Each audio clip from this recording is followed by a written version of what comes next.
both Mrs. Langston and Mrs. Porter, who are both very actively involved in their communities as well. So they were not able to be here, but we're very appreciative of being recognized. So thank you for that. Great, thank you very much.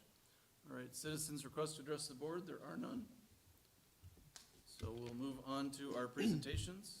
Kristen Delicio with a STEAM education update. You're up, Miss D.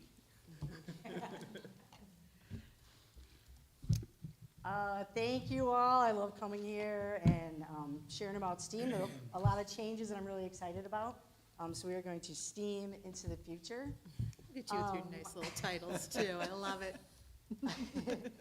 But I'm going to change things up a little bit. I feel like you've heard a lot about STEAM. There's a lot of positive things, but to really truly understand what goes in the STEAM program is we're going to put on our student hats. So we're going to do a little STEAM challenge right now. So everyone is going to get to work in pairs. You're going to get 20 index cards. This is an actual lesson I've done with my students. And the goal is simple. Build the tallest tower in 2 minutes. Simple, clear. Oh, come on, make it happen. Any questions? No? Can it already? Are we measuring in inches or centimeters? Yes. I just don't want to be outdone by Tim. All right. Oh, they're already starting. Oh, are we ready? Cheaters. Sorry. That's what I'm talking Penalty about. box. Okay. Oh, wait, yeah, like, be like, yeah, recent. Oh, hold that side. So you guys done today? I heard that you should do. Another one? Tell me to. Well, I'm sure I don't have it, but That again? Oh, are you by yourself here and you want to join our tower building team? sure. There we go.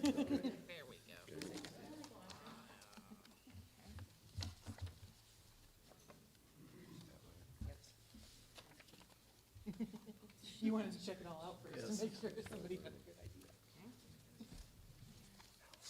Just want to be a part of Team Abby We here. might take your, we might take your cards. Unless we should be doing. They're not messing around.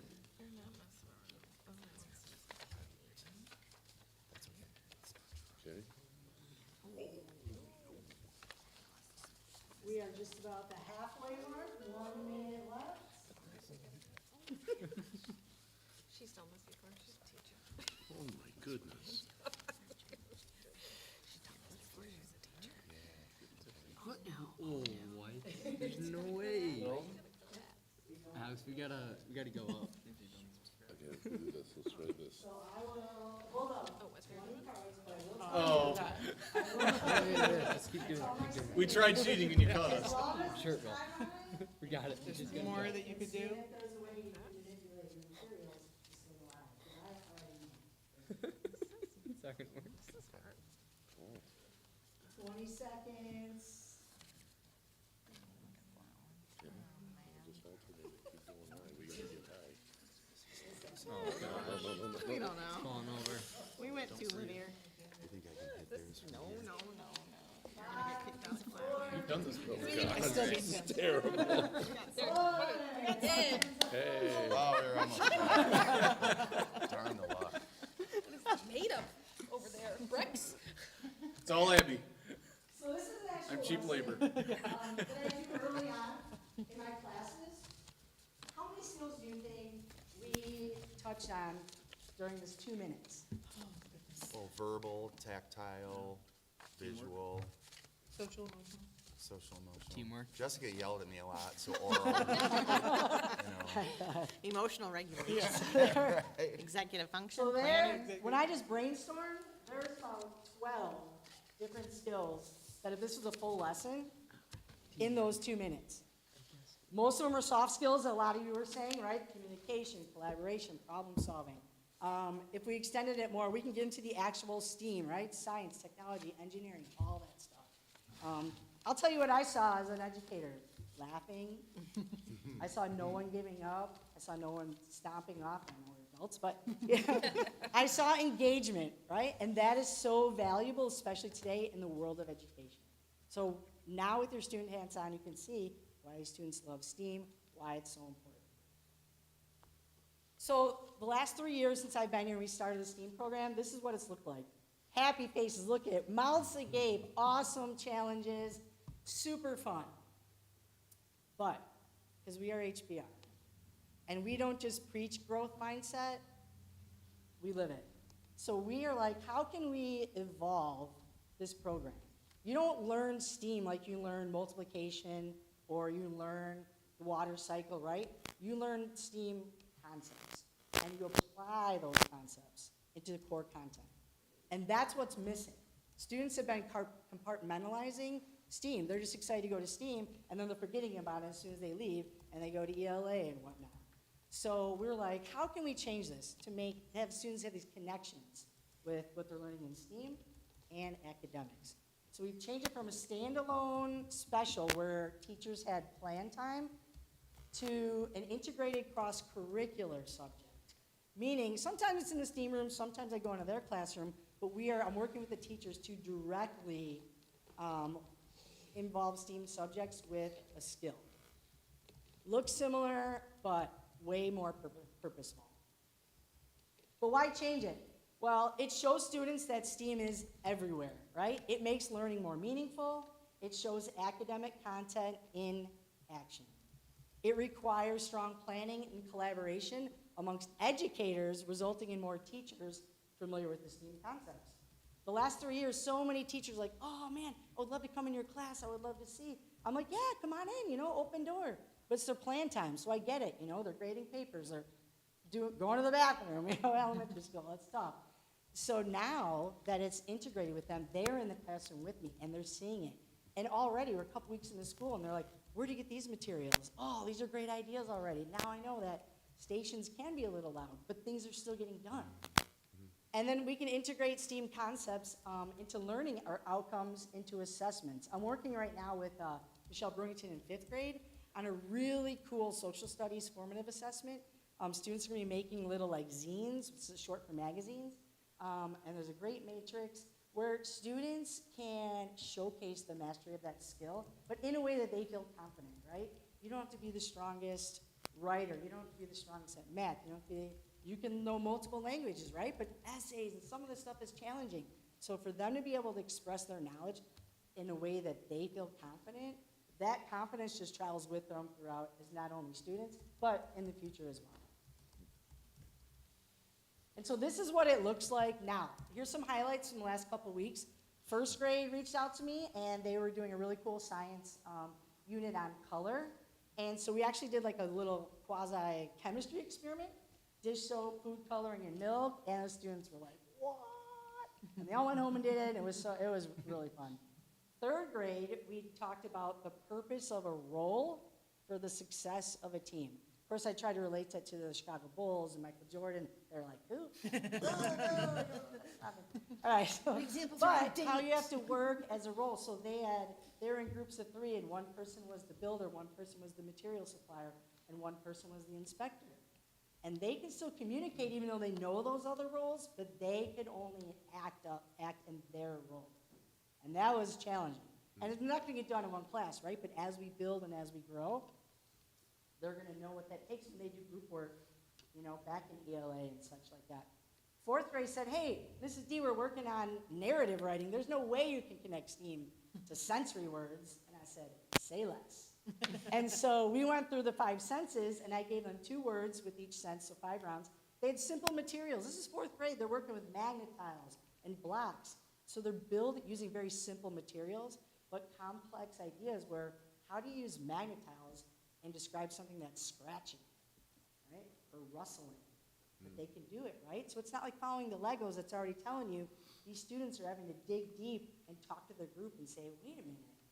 We're going to pretend this is a bush, and there's a coyote in here. And these students, it's incredible what they can come up with. And you're like, yeah, you're right. Those are the ears, and there's the bushes. That's awesome. That does make a rustling sound. So it's been a blast. The way the teachers reach out to me, I have a calendar set up that I share, so they can literally just book the times. I send out an email weekly saying some highlights like I'm sharing here. Also different ways that I can support them in the classroom, with stations, pre and post activities with field trips, being more purposeful, again, meaningful. And honestly, just being me, right? I'm not one to just sit back and just wait for them to come. I'm busting in their classrooms, you know? And they've allowed it, they say they like it, no, they do. They're like, you're always welcome. So I just come in, and when I notice what they're learning, I was like, hey, I've got a great idea, let's chat. And it's been, I've just been very, very happy. I honestly thought it'd take a little longer to get to this point, but they're already planning ahead. Hey, in a couple weeks, we're doing this. What do you think about this? What do you think about that? So I'm just extremely happy with this change. What does this mean for the future at HBR? So even though we're talking about mostly elementary school, I'm in the middle school a little bit too, the more we can develop and the earlier we can develop these skills, obviously the stronger they're going to develop as they get older.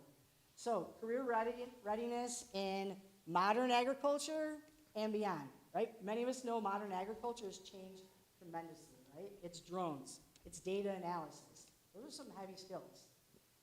Beyond healthcare, logistics, right? Our students will be ready. Keeping rural communities competitive. I want to be the best. The way I think, measure myself, is by my students, my colleagues, my community. If I can raise them up, we're the best, right? I want to be the best rural community. But I also want others to succeed, right? Rural communities are shrinking, and we want to build them up. So if other rural communities see what we're doing, and they're like, wait, HBR can do it, we can do it. Or how do you guys do that? So we can build, surrounding communities up as well. Developing transferable soft skills. Still, employers in the workforce say I think the data is like 70% of employers are looking for those soft skills. They want a problem solver. They don't want someone at the first roadblock to say, what do I do? Or even just how to communicate with somebody. Our students will be ready. And then empowering entrepreneurship, right?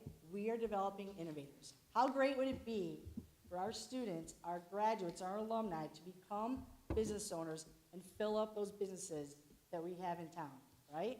And to say, yeah, I went to that school too. And look what I built. Like, this is fantastic. This is such a strong community. I'm really glad to be here. I'm really grateful for your support and trusting me and to continue to think outside the box and really push the boundaries here. So far, from day one through now, it's just been very successful. Feedback, we're never going to stop growing. And that's it. Thank you. Any questions?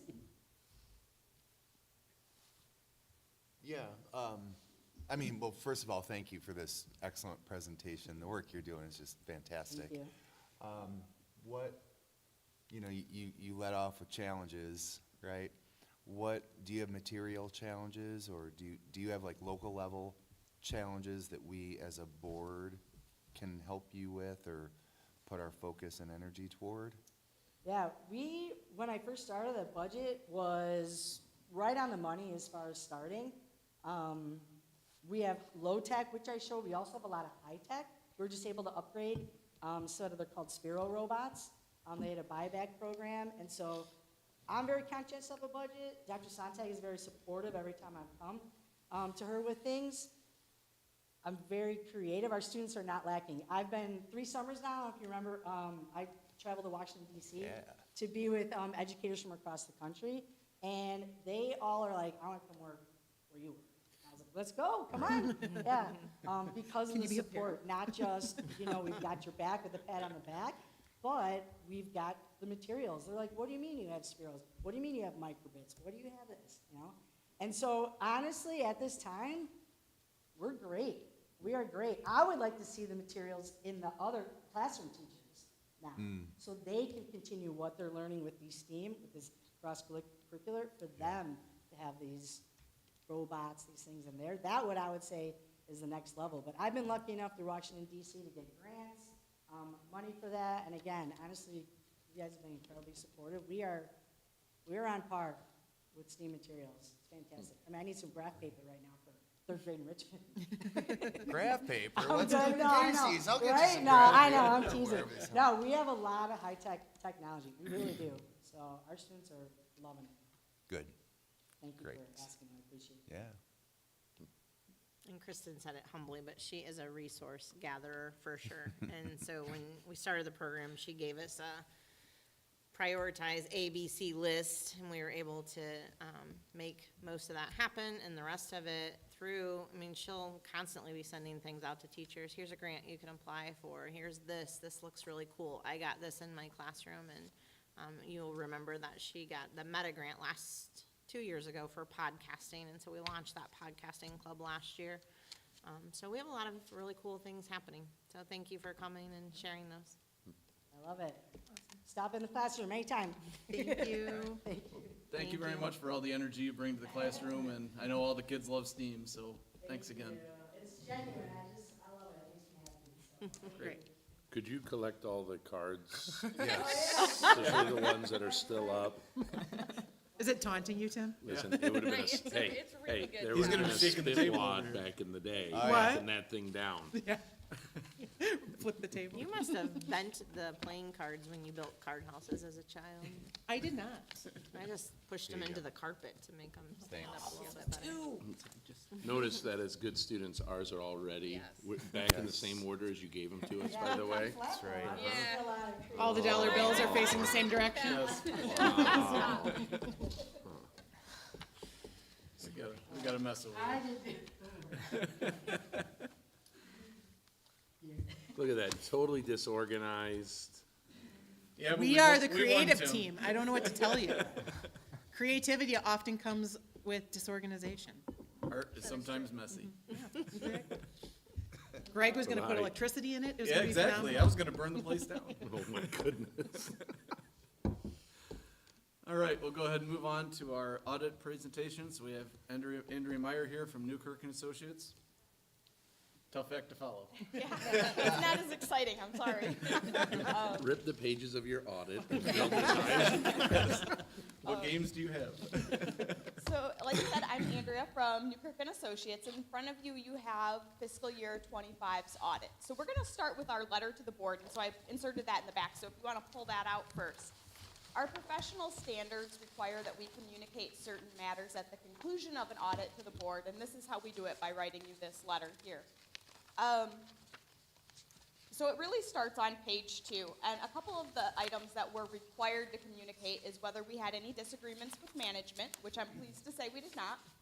And the other one that we're required to disclose to you is if we had any difficulties completing the audit, and we did not have any difficulties at all. It went very smoothly. Everybody was very easy to work with and very prompt getting us information. So it was a very, very good, successful audit in that regard. Following that on page 4 and 5, you have a list of the audit entries that we made as part of the audit. The bulk of these entries are what we call reporting entries. So it doesn't mean that anything was wrong with how it was reported.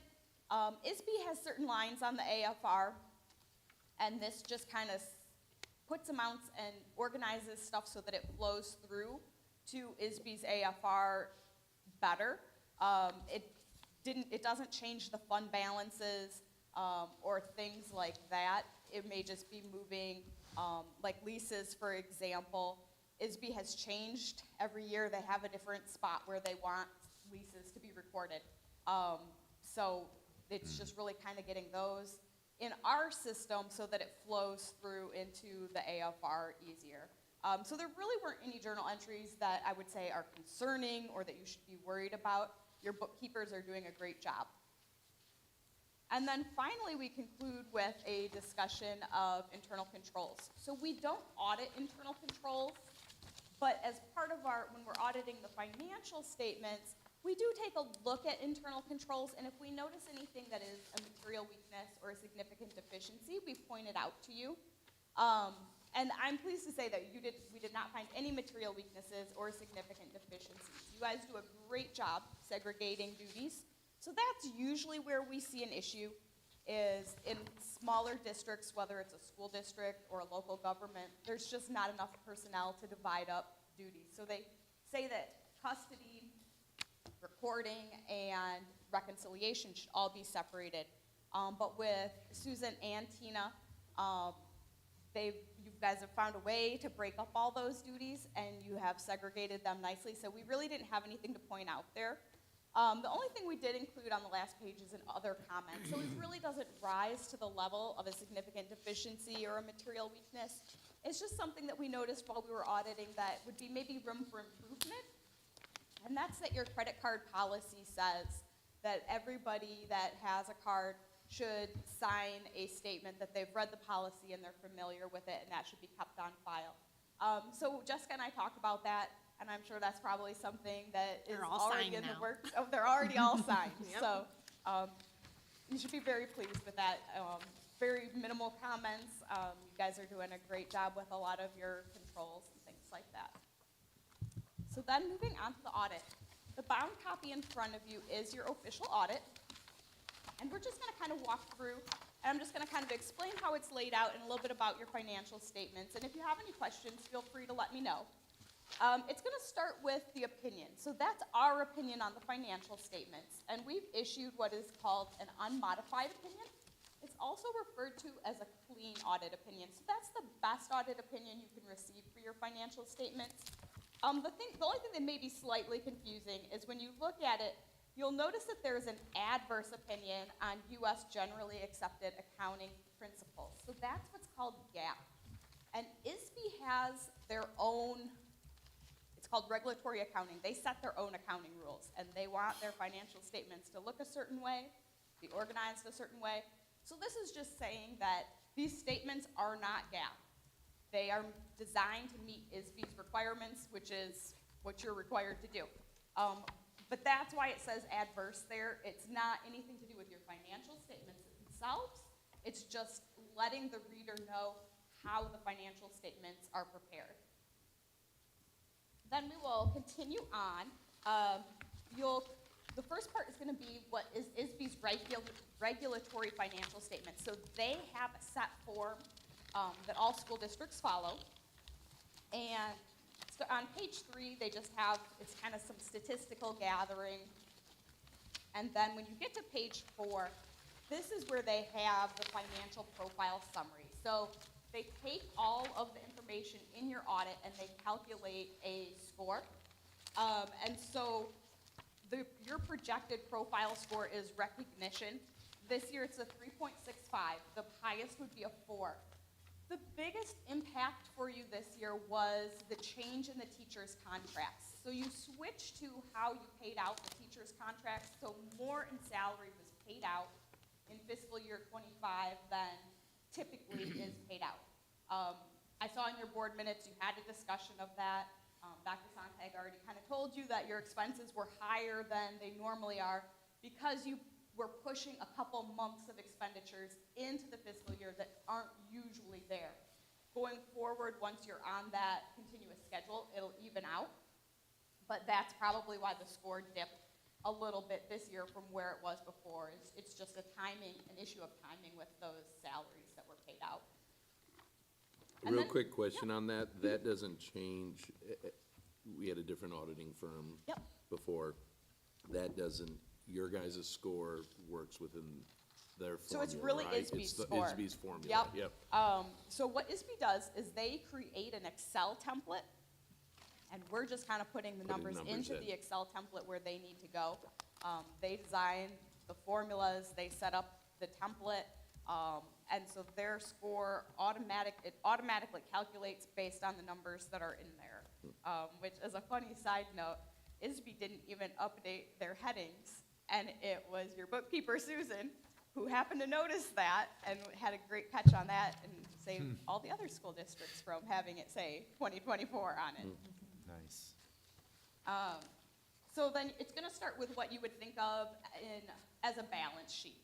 It's got your assets, and then as you move on, you're going to get into revenues and expenses. It's going to start with a higher level summary, and then as you move through here, it will break it down where you have your expenses by function and your revenues by function, and you can see how everything is broke out within the funds.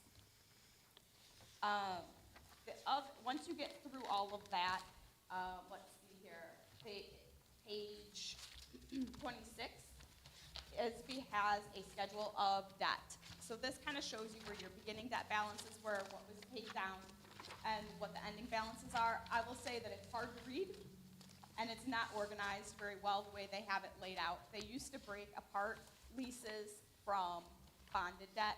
This year, they're just shoving it all together. So your notes to the financial statements are a lot more clear and concise on that.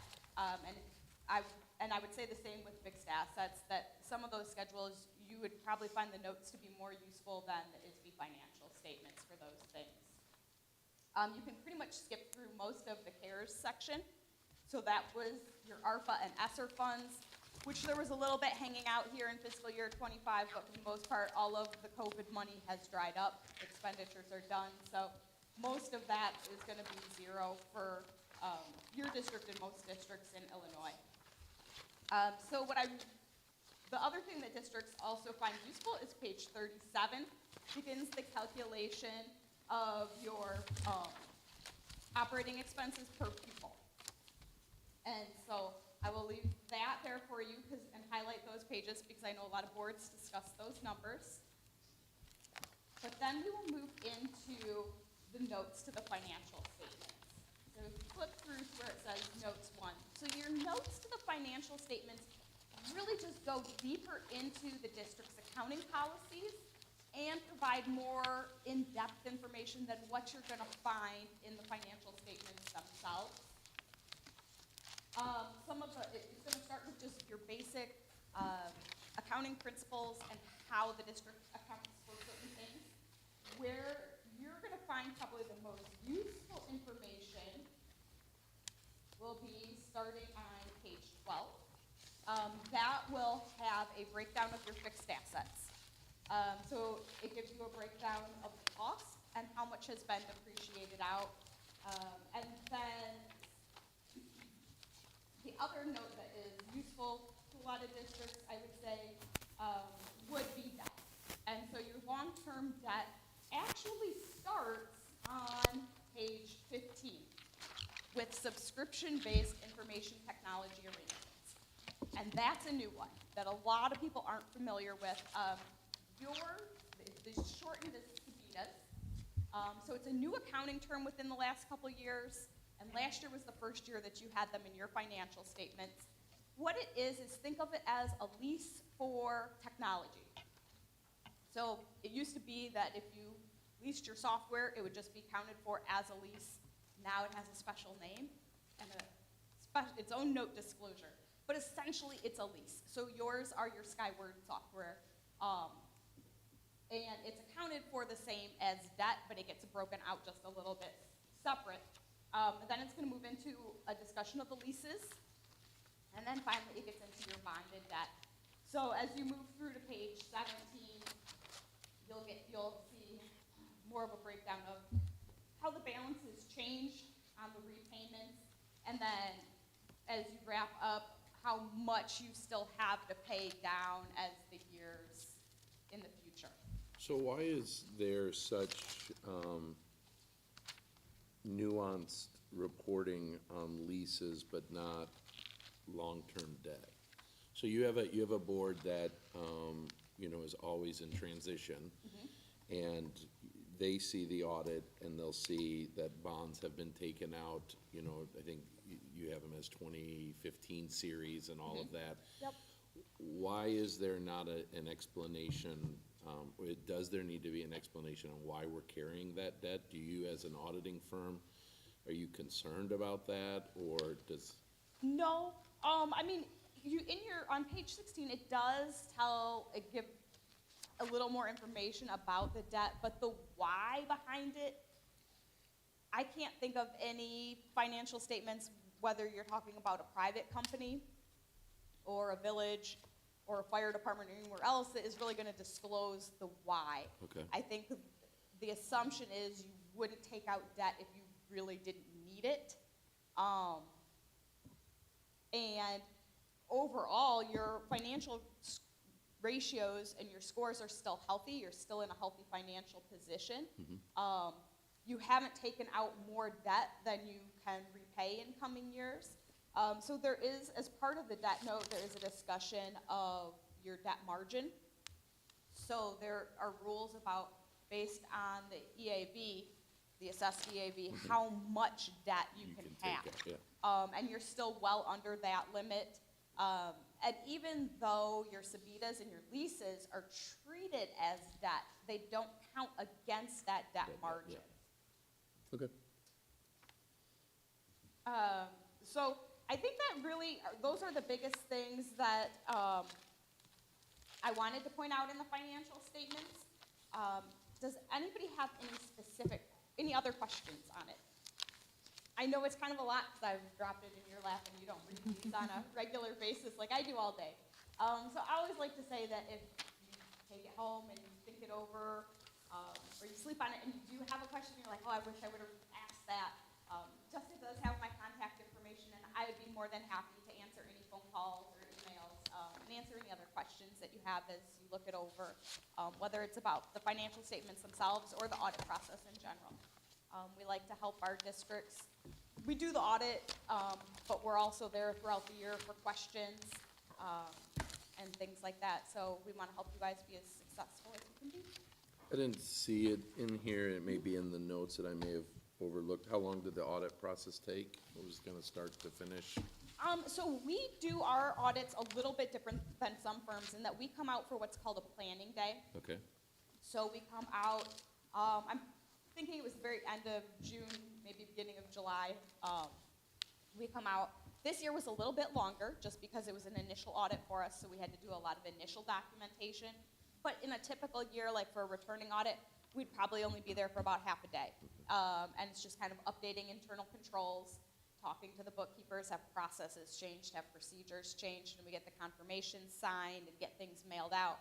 That way, when we do come out, we can kind of hit the ground running, and it goes a lot quicker. So I would say, I guess I don't remember exactly, so you can correct me if I'm wrong, but I think we were here for about 2.5 days. okay. I was gonna say 3 days on site, but yeah, So absolutely. 2.5, 3 days, and I think next year will be a lot shorter, just because a lot of the initial work paper setup is already there, and then you're just rolling forward those schedules, and you're not creating it from scratch. So there's always a lot more time on an initial year, and then subsequent years typically go a little smoother depending on changes or whatever things. Good. Yep. Just super quick, back to page 4 in Yep. the profile summary. That score of 2 for expenditures to revenue, is the time horizon short for us to get that back up to where we'd like it to be, or like, I What do you mean, mean by short? well, I mean, you said it was an issue of timing with faculty salaries and what have you, So in fiscal year '25, you had a full year of salaries plus an additional 3-4 months. Right. Because usually in the past, there was what we would call a contract commitment that gets paid out over the summer. So in your summer months of '24, you were still paying out the previous year. And then this year, you paid out what you would have paid out in the fiscal year '26. You paid it all out as of June 30th. So it just moved those expenses into this fiscal year. So I don't anticipate that, I mean, I don't know exactly what else is gonna happen within the district finance-wise. Right, I'm not asking for a prediction. I know But you can't do that. salary-wise, that should all even out going forward. Okay. So next year, I would anticipate it probably being back up to a 4. I don't think it would stay low like that. It was just that 1-year thing, because you had not only the salaries, but then you also have the payroll taxes and the benefits that are related to those salaries as well. That's all I was asking. Thanks. If nobody has questions, I just want to thank you. You know, I've sat through a few of these, and this year was very pleasant. Your team worked very diligently. You guys were equally as easy to work with as you complimented my team, so thank you very much for that. And this quick turnaround, I said, I don't know in the past 10 years at least that we've had an audit that was presented this early in the school year, so I appreciate having this information as we prepare and approve our final budget for tonight too. So I look you. forward to seeing what next year brings, and just are really grateful for your service. Oh, thank you very much. Us too. Thank you so much. Thank you very much, Thank Andrea. you. All right, we'll go ahead and move on to our committee updates. First up is Building and Grounds. I'll go ahead and handle that. We had a meeting on September 3rd. We started out the meeting with a presentation by Progressive Business Solutions. Sean Ajazi, who's been dealing with us for multiple years, as long as I can remember being on the Building and Grounds Committee. Kind of just re-looking at solar panels on our buildings to help offset the high cost of electricity that we're experiencing. So basically, he came with a couple options that we can discuss, probably more in-depth later. I mean, I think maybe we should have a discussion here in another month or two, maybe more seriously, once we gather some more information. But basically, just as kind of a jumping-off point, it sounds like with the big beautiful bill, they've changed a lot of the funding, reimbursements, things like that for solar. So basically, most of these solar credits are sunsetting December of 2027. So what he's saying is that your projects need to be started before July of 26. So that would be kind of the end of the school year. So if we are considering doing something we need to move, within the next series of months, potentially, because there again, it could be hard to get, supplies and materials and whatever, but, not to get the cart ahead of the mule, but, so basically, kind of the same things that we've been looking at. The one thing that did change, though, is the federal solar tax credit. Municipalities and school districts were before not eligible to receive that. It was kind of more for businesses type of deal. But they did change that, and we would now be allowed to file for a tax credit, which would be money then would be reimbursed to us. It would be the same net effect as like a business or a homeowner. So it increases the amount of rebate that we would get. So basically, just briefly, I'll run through options we had. We were talking about possibly putting them on one or both of the bus barns out back here at the high school. So they were these are rough estimates, so I even hate to give numbers, but basically they're talking in the area of 128,000 would be, potential for what we could fit on that building. And they're saying that in incentives, we could get 117,000 of that back. But it would be over a series of years, because like the SREC payments that they reimburse are over, I think, 7 years, and then I think it's fully not paid until year 15 or something to that effect. So basically, they would pay for more of it, but it would be kind of a long-term payback. So just kind of give you a ballpark, so, So that that's would, in incentives, yes. right? Do they give any idea of what savings would be in today's dollars on what we would Yeah, reduce so our need? they're saying per year, they're estimating $6,000. Over the 25-year life, they're saying $150,000. But that doesn't include the incentives they're talking about, or is that included? Well, that would be, Just the That's just energy savings. I think just that's just energy energy savings. savings. Got So it. then you would have, just looking at the numbers, you'd have 10 or 11,000 that would be our investment, but then there would also be, repair costs, there would be, things of that nature, because basically the options we're looking at, I guess I should have said this first, but, options kind of for solar are you can either buy the panels, or you have like a lease option where somebody else puts in the capital and you're basically leasing them. The lease is not desired because in our, example here, it's hard to have real numbers, but we're paying something over 10 cents a kilowatt hour. The price would only move down to something in the 9-cent range, 9 or in the 9s. So we would only be talking pennies, whereas, in other words, somebody else would be making the money, making the savings off it. It would decrease ours a little bit, but then we have panels on our buildings that somebody else owns, and it's a whole different set of problems. So basically, these options are purchasing them outright. So what that means then is we own them, we're responsible for maintaining them, we're responsible for taking them down at the end of their life, which nobody really knows about.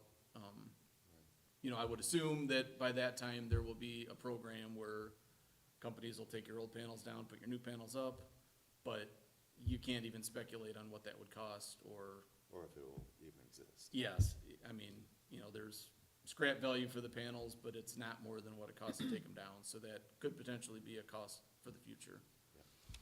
So anyway, not to get into the weeds, but basically, so for the high school option, you know, it's like $128,000, they'll pay back $117,000.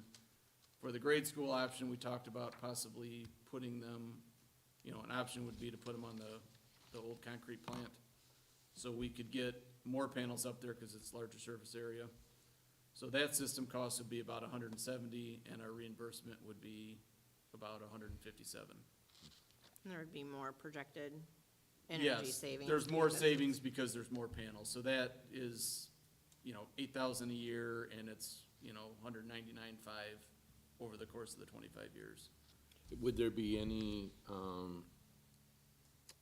is there a minimum of years of life on the roof that we'd have to think through? Like, would we, to do it, do they say, okay, you've gotta get a new roof because So, you're. yes. So that's part of it. Imagine, right, 'cause- cause they're gonna yeah. attach it to the roof, you can't have a bad roof, you know, Which is why we can't put them on any of our school buildings. got it, that's right. Because we're not in the lifespan of the Yeah. roof. So we'll be replacing roofs in, you know, I don't know what the, you know, 5 or 10 years. So basically, we're a ways off for that. Okay, These buildings that we're talking about are metal roofs. yeah, So in theory, a metal roof is not ever needing to be replaced, you know, minus wind damage or whatever. They're 50-year life or more, you know, whatever. sorry, I've got a lot of questions. No, it's Does, good. how does that impact, property insurance? And is that an issue? So, yeah, we would have to, it would have to be listed on our insurance policy, so we'd Okay. probably have to pay additional just from personal experience. Okay, Because you would want to have that Sure, protected in case yeah, of hail yeah, or in case yeah. of wind damage. Yeah. You know, given the fact that we own them, we'd be on the hook for all of the money, so there would, and that's not reflected, you know, they're saying that it's a 6-year payback or 6-year break even, but those kind of costs are not reflected in that, so I would say that it's longer than a 6-year, but, you know, basically, all these projections are based off of what they think energy prices are gonna do. So, you know, that's impossible to predict. I mean. Do you have more of these handouts? Not at this time, they just gave us for this. So what we figured is, we had some questions, so we're sending it back to them, you know, sending it back to the building and grounds team to kind of glean some more information. And then, like I said, we're planning a meeting, you know, beginning in November, end of October, I think, that we're gonna talk about it some more. Okay. So that's where I'm saying maybe, you know, in another couple of months, we need to have kind of a more in-depth discussion Yeah. at our board meeting with more information With for more you guys. information, yeah. This is kind of just a starting point saying, you know, this is, This is their sales pitch. yes, and it kind of seems like based on these rebates sunsetting, this would be the last chance kind of to get them somewhat reasonably. I mean, we've been talking about this for 4 or 5 years, and it Right. just, the numbers haven't looked good, and part of that too is the federal tax credit that I talked about. You know, that's a big deal that Yeah. we're able to get reimbursed. That's a fair amount of money. So basically, yeah, we're just kind of starting the conversation. Obviously now with our budget issues, this isn't a great time to be spending money, but our energy costs are up 25% or more. I mean, it's a real problem for the district. So we're just looking at solutions. You know, like I said, we can talk about it later and figure out, you know, exactly what our best course of action, if any, is, but. Yeah. And we're just spending down some of our reserves, being intentional about doing some things that needed to be done, so. I would like to, I don't know if it's possible to get some information from other school districts who have done this already and find out if they are seeing any, you know, significant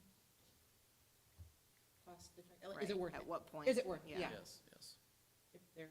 I think since or- the last time we talked about this, when we were gonna partner with the village, 2 things are different, right? At that time, the PPA, which is the purchased power agreement, was coming in at just over 6 cents. And now, we're paying closer to 11, and they're anticipating that to just continue to rise every year. So companies aren't gonna lower that PPA down, you know, significantly like what we were looking at before. So that would, as Greg indicated, push us to looking at purchasing our own versus leasing, which does have more of that upfront cost. And then those federal tax credits weren't available for school districts before, and now they are. So, but they are going away. And so that was just kind of the timing of it. We talked about, just continuing to get more concrete information. This was very high level, very broad, so let's narrow it in. And we had some specific questions about, kind of insurance, lifespan, what do we have to do when they're done? And once we have that information, we can bring it back and have a more meaningful discussion about, is that something we want to pursue or not? Knowing that there is the upfront cost, but looking at the long game, we're gonna have to, if this is the direction we go, it's another one of those things where we may have to spend money to save money. And looking at energy costs, our budget it was 28% increase in electric bill from last year, the previous year. So it continues to rise significantly. And it's just hard to predict the future because the next White House administration could bring all of the rebates back. I mean, it's just a chance you take. I just think that we need to talk about this and at least consider the options, before dismissing. I'd like to see an analysis too of, what's unfortunate about solar for us is that we run our buildings during the lowest amount. Like when the sun is the most fierce and we're harvesting the most energy, we're largely not running things, right?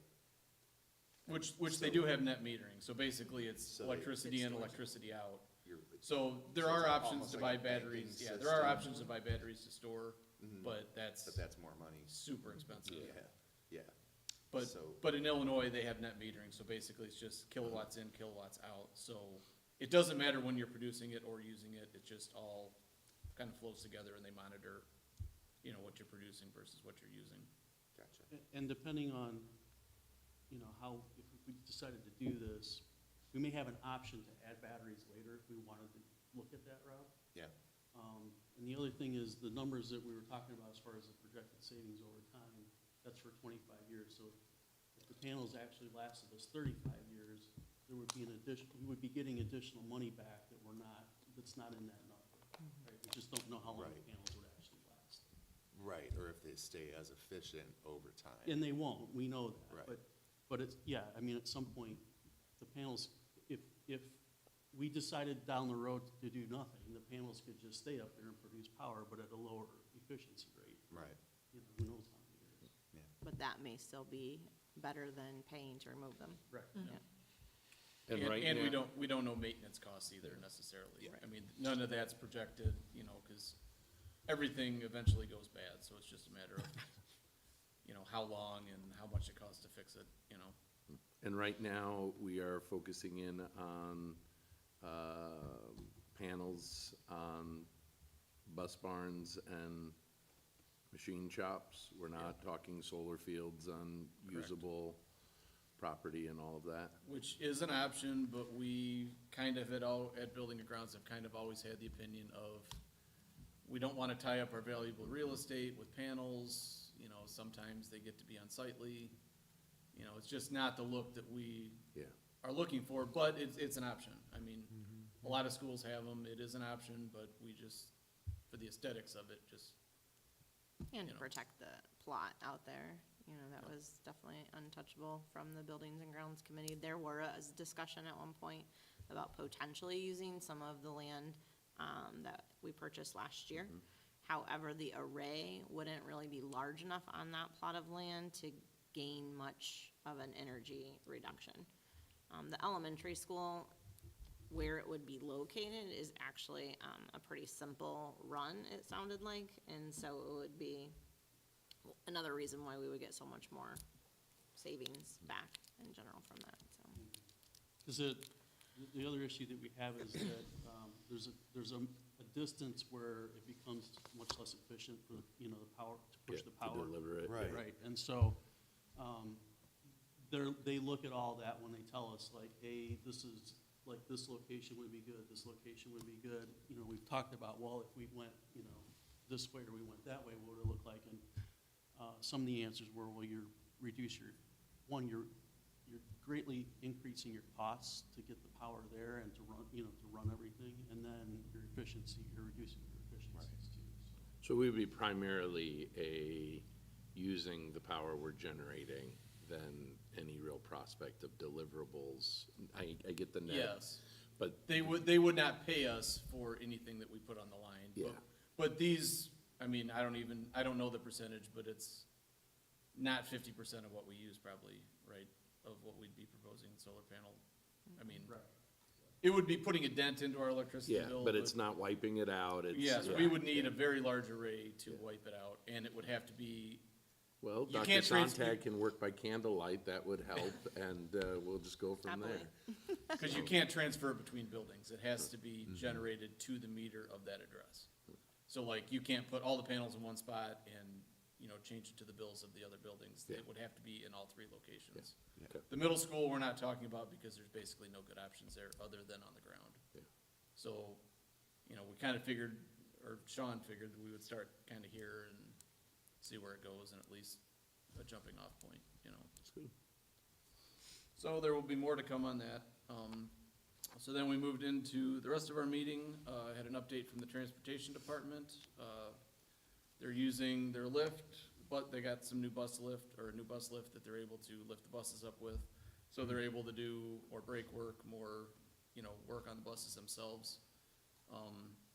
So basically, the school year started out pretty well. They had a couple, battery issues, and there's a issue with anti-lock brake tone rings that were falling off of the brake drums that they had to replace. But what was good is with the lift, they were able to repair it themselves. Nice. So that saves, paying for labor, and the big thing too is since Central States moved from Montgomery, you gotta have two people shuttling buses, like it wastes a lot of time transporting, so it's great that Andy's able to do a lot of this work ourselves. It's actually saving us quite a bit of money. So then we moved on to the building maintenance, talked about our lighting upgrade here at the high school. Basically, it's finished. They were finalizing the program and setting up the online access portal that they can control, the lights remotely, at least the new ones that they installed.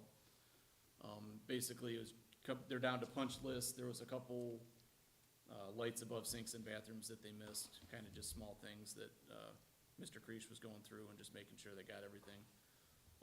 And then on the soccer field, which is part of the same update, I think we talked about it at our last meeting. They ended up, for no cost, adding 4 more heads to the lights that were out there, and they re-aimed them.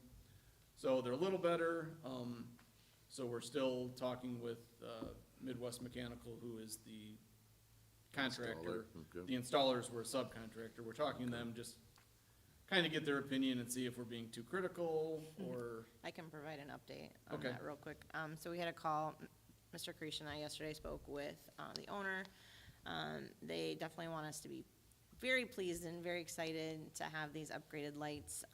We did also talk with our players, and 2 of them are here, so in the update, I did ask them to comment on it as well. But the challenge is this.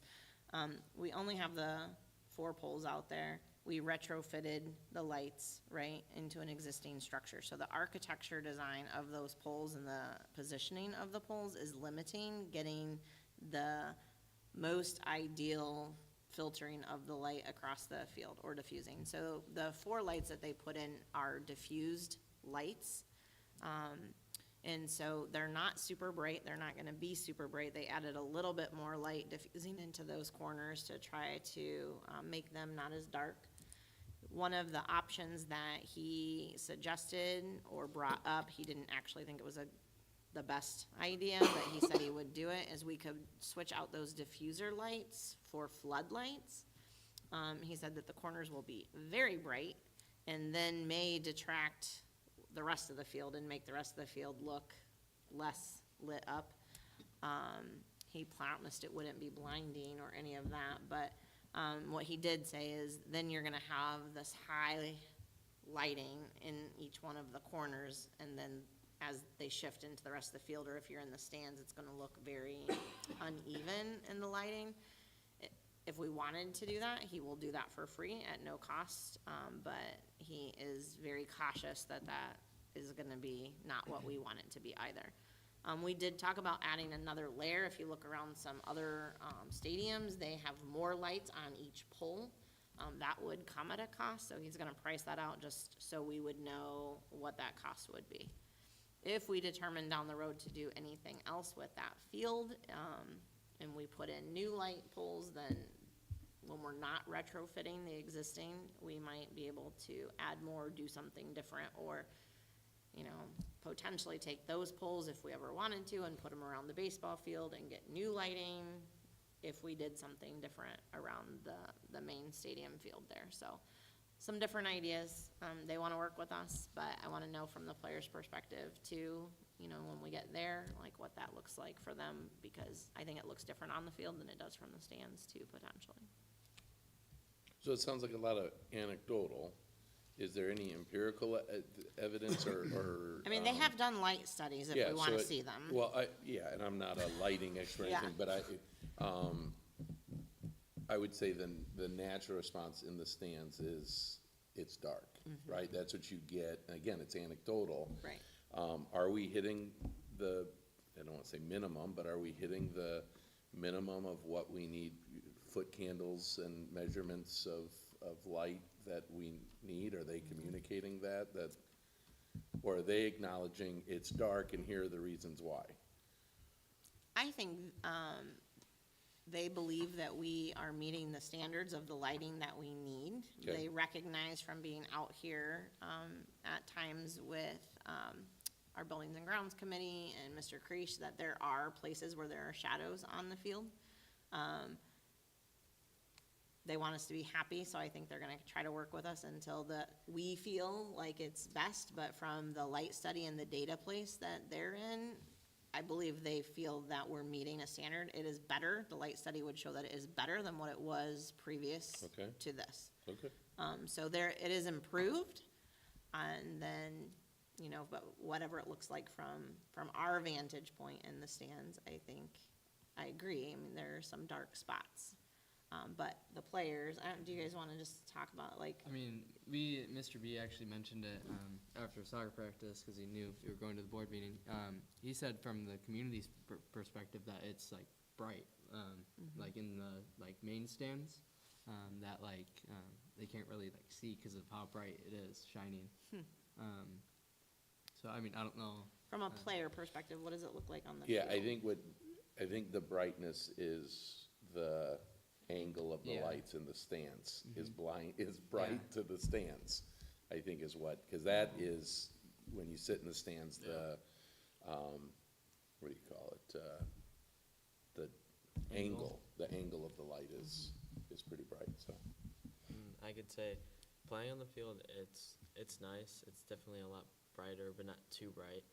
There's some spots like in the corners that are a little dark, but like Dr. Sontag said, it might be a structure issue, like we can't get those corners lit up.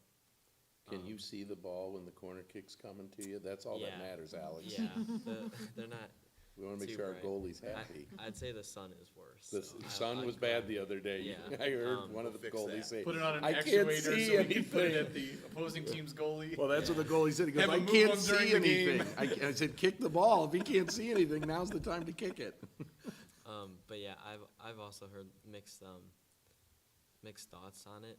Some say from the stands point of view, it's too bright, but some say the corners are too dark. So I think maybe it's just like a position issue, but as a player, there's not much complaints. There's not for much me. complaints, and I think that is important to hear. Yeah. What I would say is when we switched to LED lighting in our classrooms, it was a very challenging adjustment for the first few days. People definitely noticed we have LED lighting, it is bright. I would say by week 2, most people forgot about the fact that the lighting had shifted and it just became more of a commonplace. We did put in some additional switches into our elementary classrooms so that they could adjust, so it wasn't all or nothing, but I do think, I mean, that was significantly brighter at the opening game from the stands, and having those lights turn on, right? So I was on the far side as well the west side, and so, yes, it does feel like, whoa, there Well, are the and lights, the but, loss of a very audible buzz. yes, was also noted, Huge, is a right? massive, because anybody who would come would say, why are those things buzzing? Right. You know, should we not be touching the ground right now? You know, so that's So a there's huge vast win. improvement, Yeah. and again, from the player's perspective, which I think we have to honor, is that it's better than it was, and it's good, right? No real complaints from the stands. I think that your point, Alex, is well taken, that maybe it is just about position and where you're sitting and where you're looking, right? But we don't want it to be so dark that the play is interrupted by any means. Yeah, that's the number one thing. Yeah, as long as it's good on the field, maybe we're overthinking. But we will get a quote for adding additional row of lights, and we can look at that and be thinking about, do we want to put the spotlights on there, which I can see their perspective, that if you have really bright corners and then you turn around and run down the rest of the field, that it's going to seem darker. Or if you're in the stands and it's really bright in the corners and then you look to midfield, it's going to be darker, right? So that might have a negative effect on what we're trying to do, honestly, but. Perfect. All right, so we'll move on. They discussed our network upgrade. So as you remember, over the summer, they put new switches in and updated our network. Basically, they're in the final cleanup stage, transferring data, kind of just finishing up. You know, there were several hiccups along the way, but they worked through them. Everything turned out good. Phone upgrade, system 2. Kind of the same thing, it's in the final stages, they're learning and, you know, trying to optimize the new features. It's, you know, just a learning curve of getting a new system and just learning how to best use it. But yeah, it sounds like both of those were much needed upgrades that are functioning considerably better than they were in the past. Then the HVAC upgrade at the middle school. So they found a compressor that was creating more noise than it should, so basically it was bad out of the box. So they're gonna be replacing that at no cost in mid-October as a warranty. And they're just gonna do it in October, it's working, it's just not working as efficiently as it could, so they're gonna wait till after the hot season to replace that. And, also they're finishing up the controls for the building automation system. It sounds like there were some hiccups with that. There were some set points that were lost and needed to be recovered, and they still have to test and balance, at least according to our meeting. So kind of some of that, you know, it sounds like maybe it was on the BAS contractor. So we are looking into other options as far as other contractors too. It sounds like there have been, you know, other districts that use other people, so we're kind of just looking, exploring the options, or the building and grounds crew is. So that was about all we talked about, and I also saw Leeward Energy, who is the solar company that's proposing the solar field that we heard about earlier in the year. They're donating $10,000 to the FFA building, kind of help to complete it. And they're also considering recommending the building as an applicant to their large nonprofit department / foundation for additional funding. So it sounds like they're trying to help kind of get that building finished, so we can start using it, so we appreciate that. And I think that is it. Darren, do you have anything to add? Got it. All right, any other questions? All right, we'll move on. Is there a IBVC? update? No, the EVIC board did not meet this month. We will reconvene in October. Perfect. And Abby, do you have a IBCC update? Yeah, we had our first IBCC meeting last Wednesday. That was September 10th. And we welcomed new members to the board. Everybody kind of goes in a rotation, a 2-year rotation. So some people's time had ended, some people joined us. We went over our, kind of our strategy for each meeting, our process, exactly, that's what it is. Our process that we follow for each meeting. We talked a little bit about old business in that a couple of years ago, we decided that we, as IBCC, would serve as the calendar committee for creating the district's calendar. And it's coming time to do a new one, to do another calendar. So, that we would serve as that calendar committee. We discussed a little bit about, some changes that might be proposed. We're going to send out a survey to the staff and to the parents in the community, asking their opinions on a couple of things. And when that information comes back in probably November, October? Yeah, hopefully It was late October, November. yeah, but We're we could looking- look at it in November. Yeah, look at it in November, to try to get started on a draft for the next 2 years, 2 academic years of the calendar.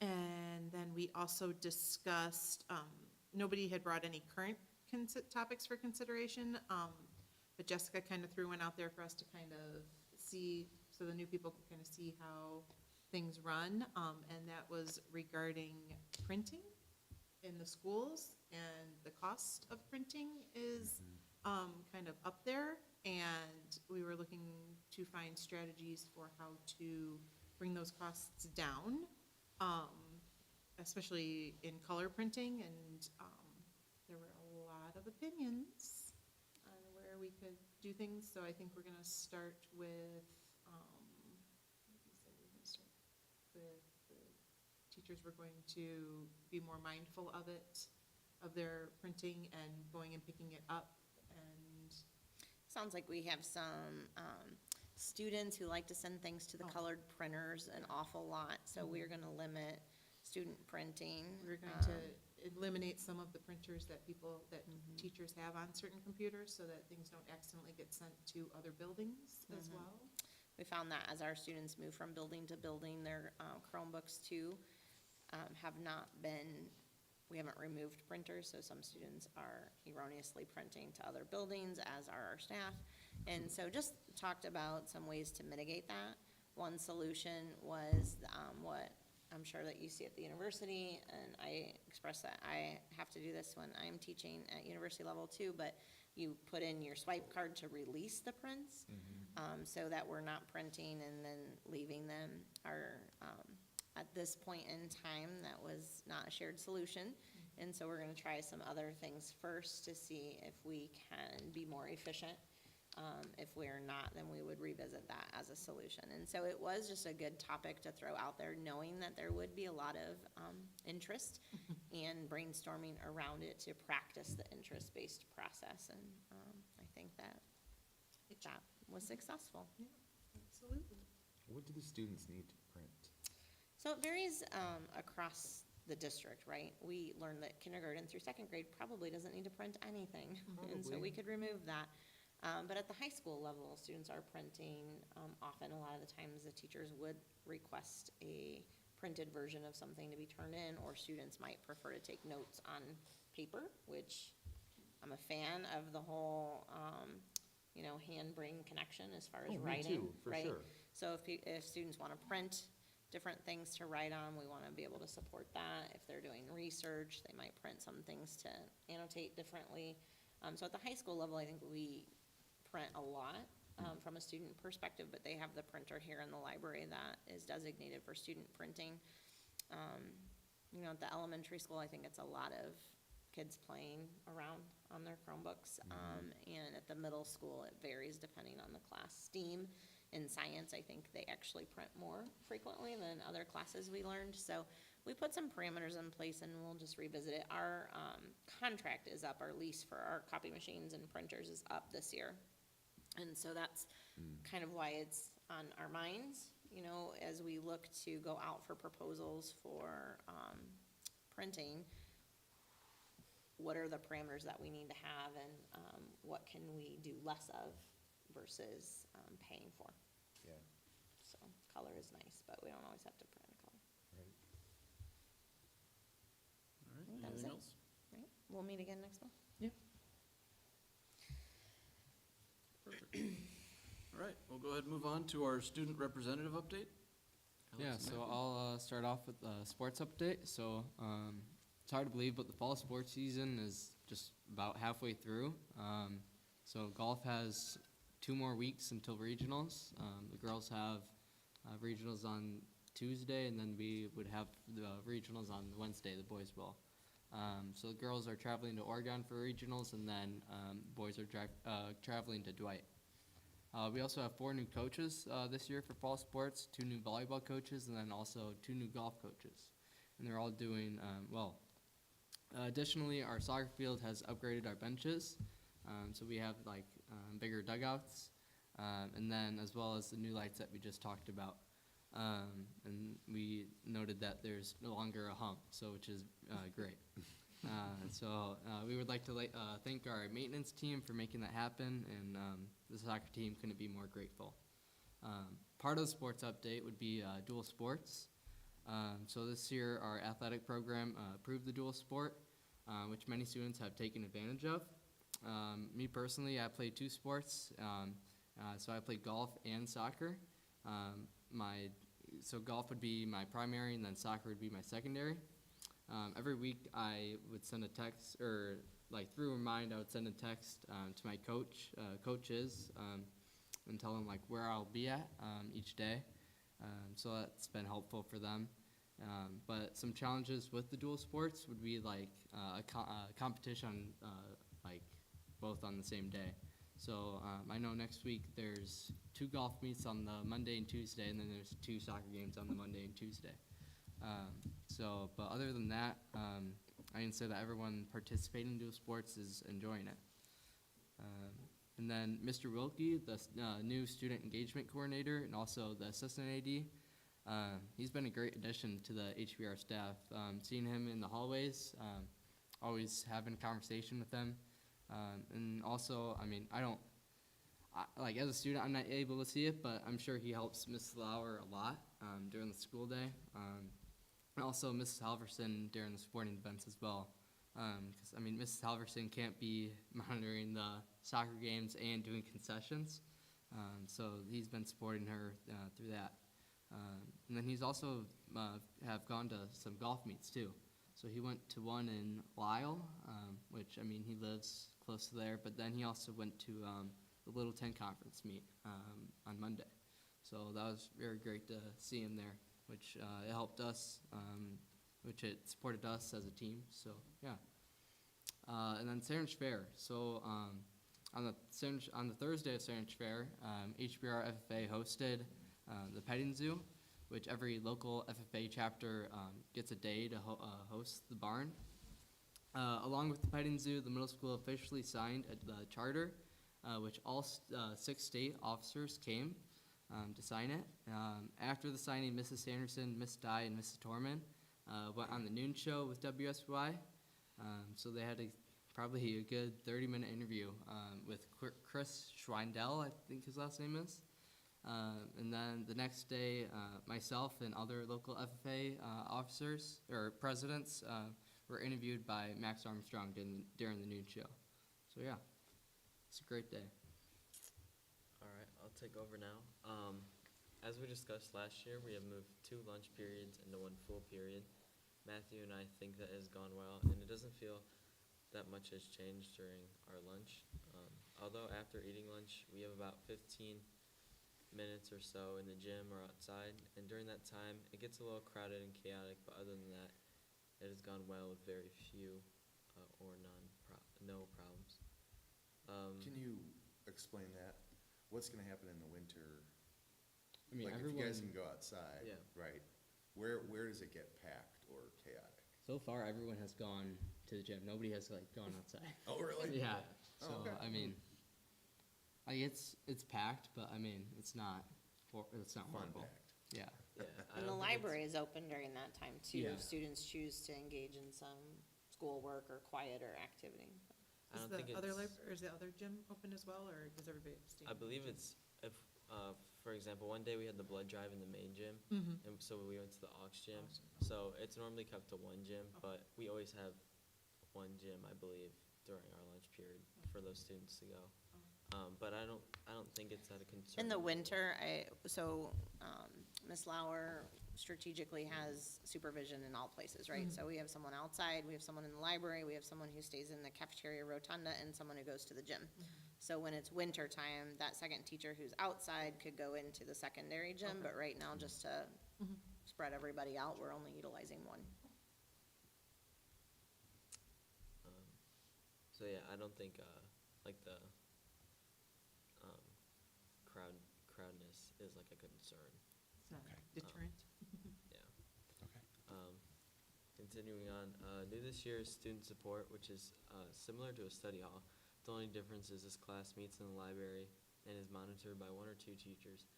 Additionally, for the Wabansi students during those hours, those teachers who have the same hour as those Wabansi students, those teachers are assigned to check in with those students to make sure they're on track and on top of all their work. Next week is already homecoming. Our theme this year is HBR Dives into Homecoming. Let's make a splash. We invite you guys to come to the parade. It starts at 9:30 p.m. or 5:30. 5:30 That'll be a late parade. with the taste of HBR to follow, and then the soccer game at 7:30 to face Marengo under the lights. Lastly, advisory committee. Our first meeting with the advisory committee is on October 2nd. We are excited to meet the group and hear the students' voices from different grade levels. We will also try to meet with the middle schoolers, but there may be minimal meetings with the change of our high school schedule. That's all we got. Any questions? No. No? Okay. Good job, guys. Yeah, well done. So we'll go ahead and move on to our administrative update. Okay, so this evening, I just wanted to bring up a couple of different things. The first one is related to our food service plan. So we talked in April about our food service management company. And we talked about, at that time, we were renewing a contract for 1 year, and that we were gonna start exploring some other options or getting more information so that we could make the best decision for our students in our district. So doing a thorough cost analysis, it came, I mean, I've known, but really just putting all the numbers together for you. This year, we are gonna lose $194,000 with our lunch program. So Greg alluded in the budget hearing about the cost for free and reduced students. That is part of that 194,000. A lot of that loss is just in general our students eating lunch every day. So we have had the same food service management company for 25 to 30 years, as far back as I can go. They have been the only company who has bid our lunch contract, so we have a lot of history with them. That makes it a non-competitive bid at times as well, and so post-COVID, the rates really jumped up. And we are being charged now $5.78 per meal, student or adult. So you remember we raised our adult meal price to $5.75 to virtually cover the cost of their meal. But in order to not provide sticker shock to our families in a time when everything is going up, we did only raise the lunch price for students 15 cents. We are required by law to raise it 10 cents until we get closer to the reimbursable rate. So the reimbursable rate is $4.60. So when we talk about those families who benefit from free and reduced lunch, we are losing $1.18 per meal on those students. And then for our students who pay for lunch, we are actually losing $2.28 every time they buy lunch. So the good news and bad news of the story is we only have about a third of our student population who actually purchases lunch at school. The students can chime into a little bit of that reasoning why, but our hypothesis is because we are a member of the National School Lunch Program, there are specific requirements and restrictions to what can be served here. So I often hear from students that they don't really love the food. I think I would be remiss to say that our lunch staff that is employed by Whitson's, but our Hinckley-Big parents, they do a fantastic job within the restrictions that they do have to present our students with food that they may prefer and that may taste the best that it can, given the ingredients that they're required to use. And then when Arbor was purchased by Whitson's, Whitson's as a parent company has very specific guidelines of what ingredients can be utilized. So I want to be clear that I believe the people working in our kitchens are doing an absolute fabulous job. And I have no, there's nothing against Whitson's either. I have had a conversation with them recently about this doesn't work for us. We cannot continue to lose $200,000 a year on feeding our students. This is meant to be a convenience for our community. Students should just be able to eat lunch at school. We talked, as Tim had indicated last spring, we talked about what the benefits would be if we could co-op a lunch agreement with some of our neighboring districts, so they're running numbers for me there. It may be of benefit to us in Somonauk. It may not be of benefit to a larger district like Sandwich or Sycamore. It may change their rates less favorably, but they're gonna run the numbers and let us know there. One of the things that continues to come up is the idea of possibly not participating in National School Lunch Program. We are not, because we're paying such a high rate, we're not really benefiting from the reimbursement. So if we go off program, is what they call it, we have less restrictions in the bidding process. We would not have the restrictions in portion size or ingredients, so the food options for our students might be something that they may be more desired to purchase, which would mean our sales would go up, which would mean our loss would go down. So we want to explore that a little bit more deeply to determine what the pros and cons of that would be. But I just wanted to let you guys know where we are right now. We did sign that agreement with Whitson's for this school year. Some thinking around if we went off program would be that we might be able to work with some of our local businesses even to see what they would do for lunch. I think there is a local business that does food service for Waubonsie Community College that would not meet the National School Lunch program requirements, but may increase our sales. So there's just a variety of aspects that we need to take a look at.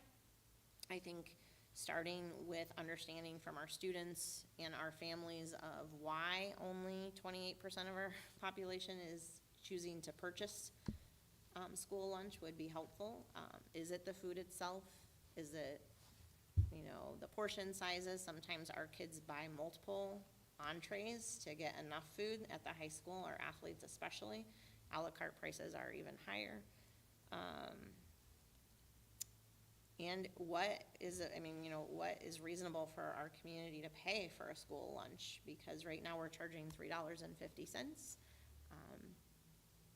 Again, at one point that was breaking even, which would be the hope that we would break even. But now we're losing significantly. So the price per meal is what? $5.78. $5.78. What are they getting? They have to get A protein? a protein, a dairy, a fruit, and a vegetable. It's a high cost. So I know, as I think I did share this in April, I surveyed the area districts, and that per meal cost ranges from $2.60 to $3.80 in all of our other neighboring districts. So our Okay. cost is significantly higher than what others are paying for the Yeah. same service. Are they From using this different vendor. different No, company? Same company. Same company. So part of our problem is the numbers this year, I gotta imagine. Well, it would have been the numbers the year that they set the contract. Because at the point we got the contract back in place, then it's just a CPI increase every year. So,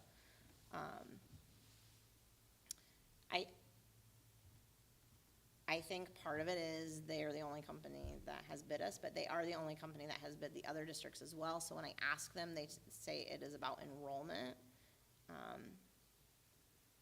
We have a similar enrollment to one of the other districts, so I'm not sure. They have a new regional manager who came in to meet me, and this is how I greeted him, like, great, it's nice to meet you, here are all the concerns I have. So he is gonna put together a couple of different proposals and get back to us.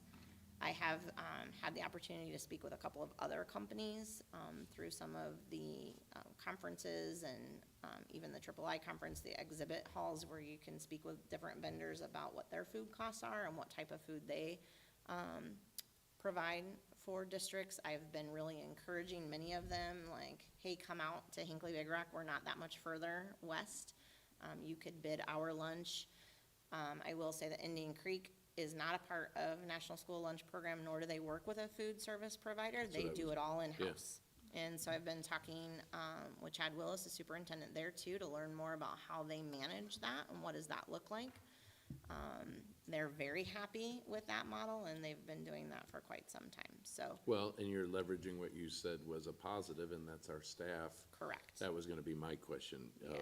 of disconnecting from a provider and going in-house. Right, so all of them are employed directly by Whitson's Mm-hmm. right now. So if we were to leave, since they live here, I would hope that maybe, they would choose to switch with us. I don't wanna speak for them. Nor did I wanna have a conversation with them about this, so if they're listening. Yeah, and the difficulty thing is we carry all of the responsibility then. Correct. And we know the struggle of finding paraprofessionals and bus Correct, drivers. it's the hiring yep. Mm-hmm. part and the substituting, so when you do work with, a company, they shoulder all of that, right, Mm-hmm. differently. So that is one of the things I think that we have to be mindful of and think about if we can support from an infrastructure perspective. We could choose to trial a different vendor for a couple of years and then reevaluate. So there are lots of options, but I think getting some more information from our stakeholders would be valuable to find out first and foremost, do we even want a lunch program, right? We run a lunch program as a service to our community. So, obviously we want to make sure that all of our kids are fed and have an opportunity to eat, so there's that.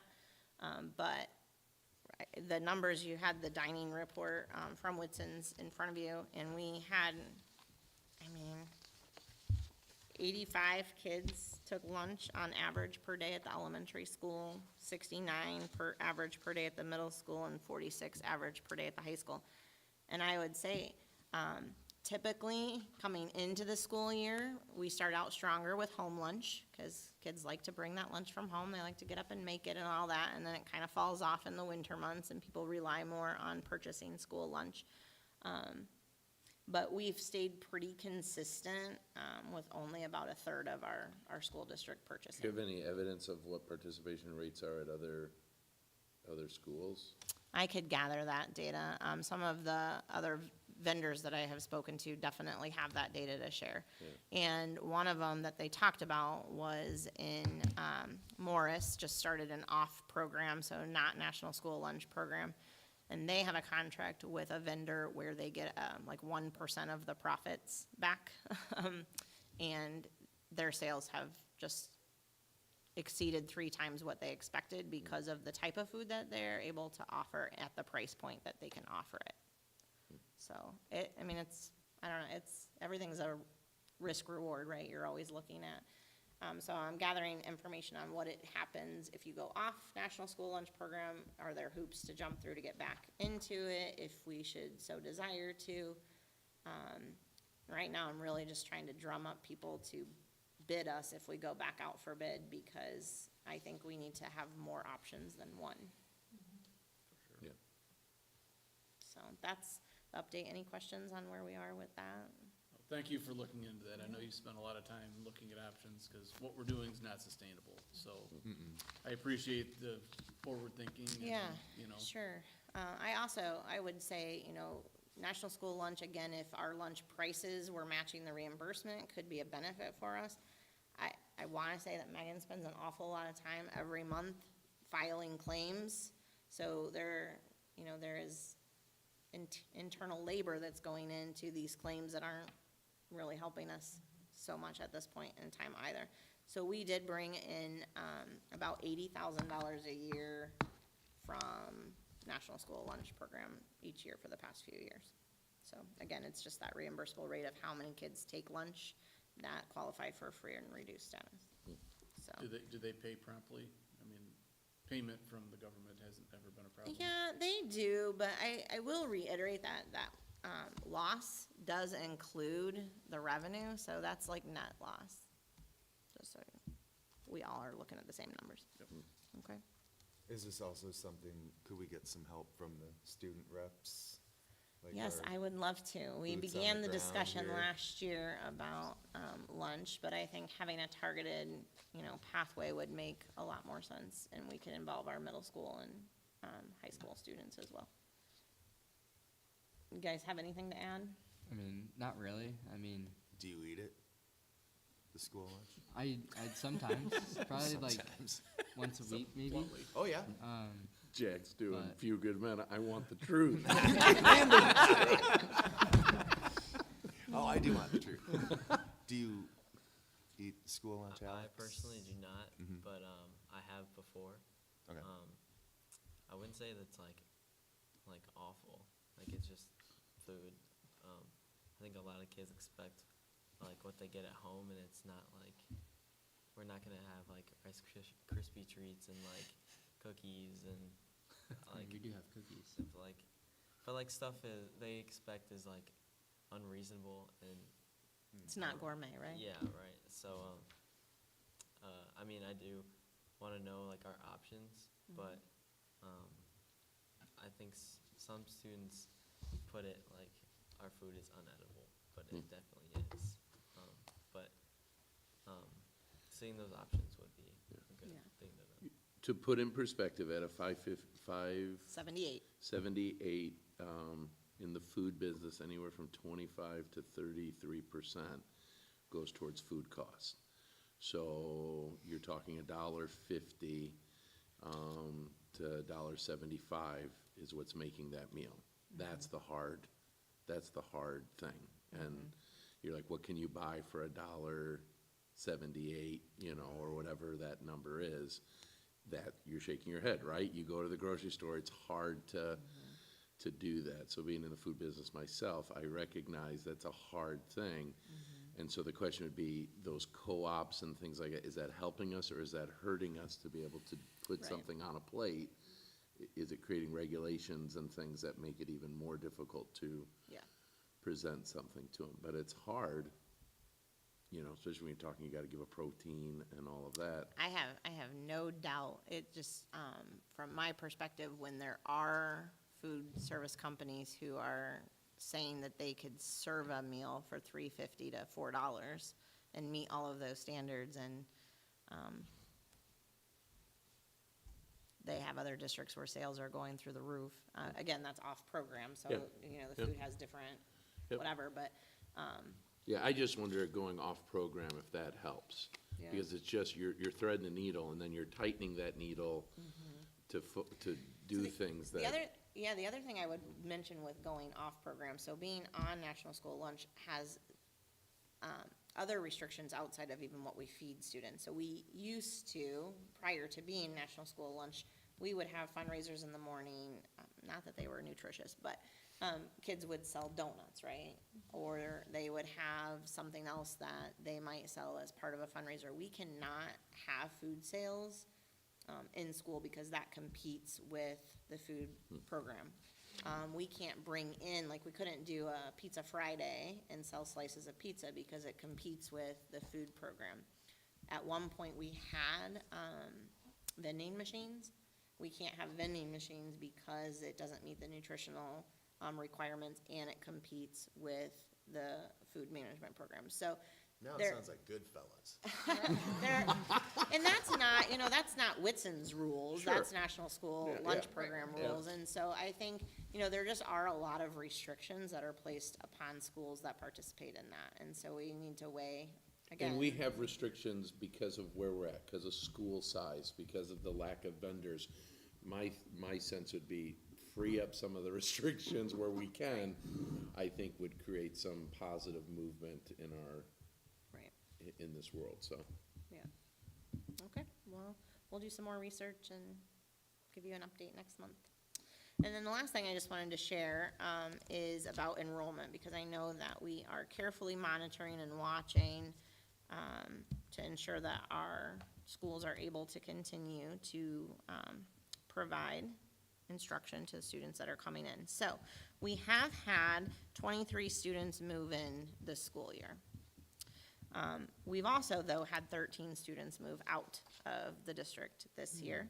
And then we had one student transfer to a private school that still lives within the district, so I would count that as 14.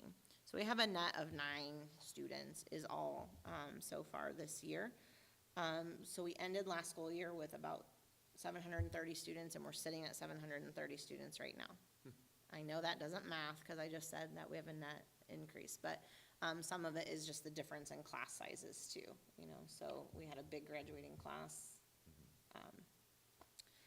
So we're still at 730, we're doing great.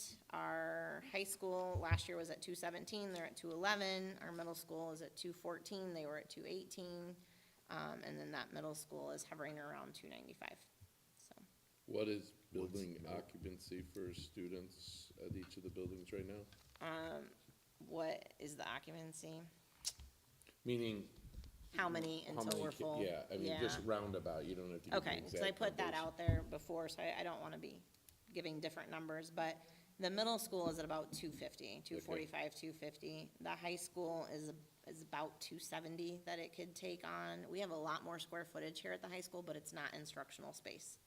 And then the middle school is about 320, The middle schools. or the I elementary was school. gonna say, wow. My apologies, yeah, Okay. about 320. Okay. And so, yeah, we're close everywhere. It's just the ebb and Yeah, flow. so one thing I would encourage Dr. Sontag is that we continue to get that information out there. I had a conversation, with a older community member, and I brought up the issue of space. And again, anecdotal, but dumbfounded. I thought we had all the space in the world, what you're talking about, because they're not in the buildings, right? Right. I think that will be an ongoing conversation, because that will be prepping for, do we need to expand? Do we need to just continue to communicate where we are at, so that people are aware of that? Because I think then they get shocked when we come and say, we've gotta add a wing somewhere. Sure. Well, where did that happen? Why did that Right. happen? So, Right, no, that makes good which is what sense. you're doing, by the way, so I appreciate Yeah. that. So. Thank you. I think it's real important too, because one of the conversations I had with a community member was regarding just basic square footage of each building and trying to come up with a number of students per square footage. And so when we do that, we can do that, but we need to look at it from an instructional square footage. The high school really only has about 18 classrooms. You know, and the high school is harder because at the elementary school, you can say, we have 20 classrooms and we're gonna put 22 students in each one of those classrooms, and you can drive that number up and whatever. That is not the number of classrooms we have, so again, don't take the math. But here at the high school, you might have one period where there's 7 students in a classroom. Or you might have another classroom that has 34. Like, so it's harder to navigate that on a base square footage, because each period, it's not an even division of where students are located, right? We did hand schedule all of the students this year at the high school to ensure that we were maximizing space. So we had PE classes that were really low in the past based on just wherever the computer would put students. So this year, we limited what periods we're offering PE, so we have 2 PE teachers with multiple students in the gym now. So we may have one period, we have 39 kids in gym with 2 teachers. That's plenty of space. We have 2 gyms and a fitness room, so we can really put 60 kids in PE at one time if we wanted to. So we were really intentional about scheduling to just maximize that and maximize our resources of people. So this year, Mr. Violin is at the elementary school for the first part of his day, supporting over there where class sizes are very large. So sometimes taking the technology out of it and using human power, common sense, and problem solving is a better indicator of where our resources are and what we need to do. But I hesitate to just say that per square foot, you know, we have so many students, because here we have this very large library, the 2 gyms, the shop if you will. So those are all spaces, the large rotunda, that are not usable for instruction.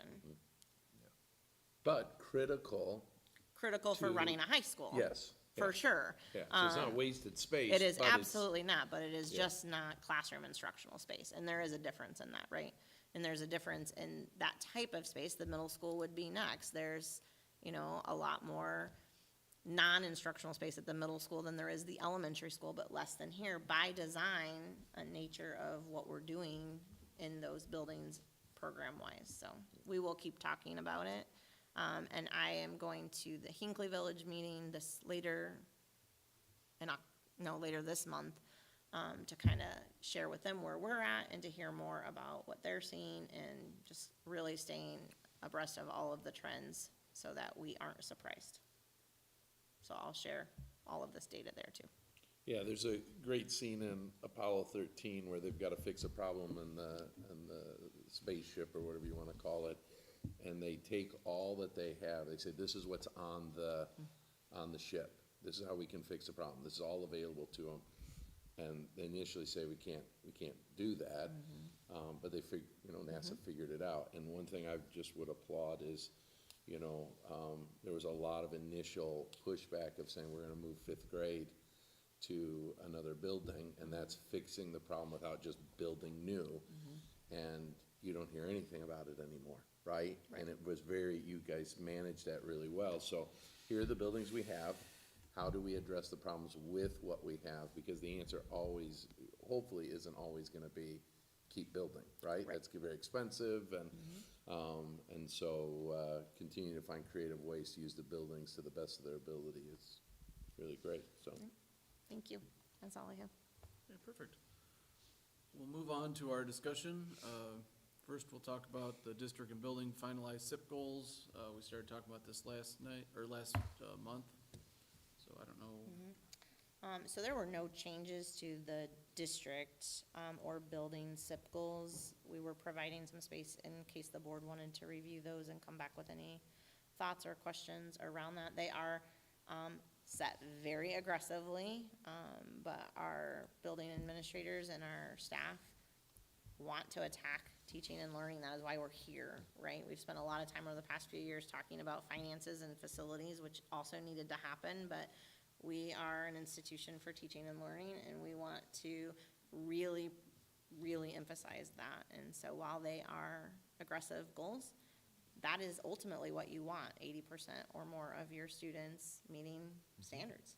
So they feel strongly about those, and unless you are opposed, that's what we will do to move forward. And then you'll see we had the new superintendent goal included in your packet too. Didn't know if there were any comments on that, but basically, I think it's pretty effective. Basically, Dr. Sontig's supporting, the building administrators in achieving this goal, which I think, is very beneficial, and I think it's good use of time.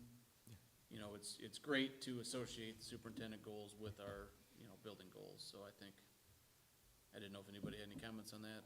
I think It's ambitious. Do you feel like you can see to all of those Well, I responsibilities? think it's providing the leadership and the framework and the professional development for my leadership team, yes. That was a question. You know, I had and also. Are the kids gonna get 80% meets? I sure hope so. We're gonna pour everything we can into creating a teaching and learning environment so that they can be successful, but, Right. we're striving towards, I meant the that. document that you and Greg and Tim, I think you were involved with that, right? yeah. Do you have any reservations or? It's aggressive, Yeah, but yeah. I think it's where we need to be heading.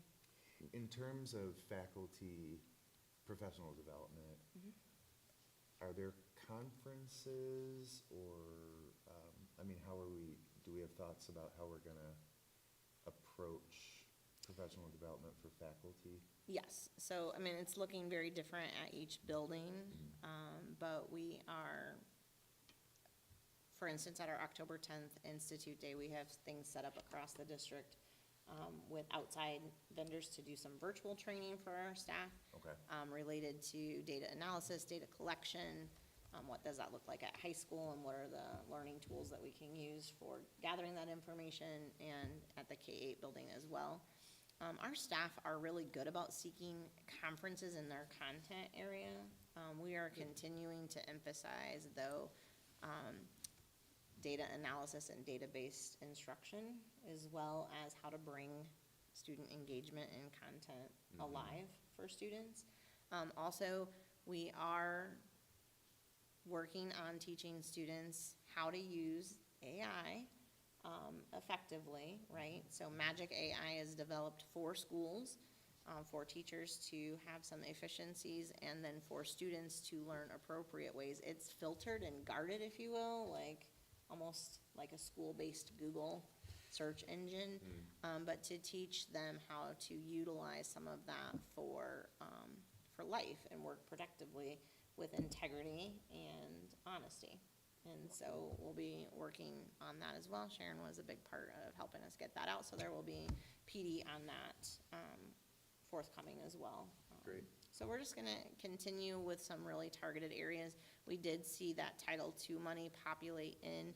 I did not adjust the budget as it's $10,000, but that's what we utilize Title II money for, is for staff development for our teachers. Okay, Yep, thank you. thanks. All right, anything else? Great. Again, thank you for the time you spent on this. You know, it's a pretty aggressive goal, but I think it's attainable, and I think it's necessary, It's gonna move us in the right direction. for sure. And half the battle is having everybody on board, and if you're already there, then I see no problems with it. Perfect. We'll move on to our second topic, which is press issue 119. Yep, so we gave you guys press issue 119 to review last month. For tonight, you heard from Debbie White, who is not able to be here tonight, and myself as well, that everything in this issue really was related to the 5-year monitoring.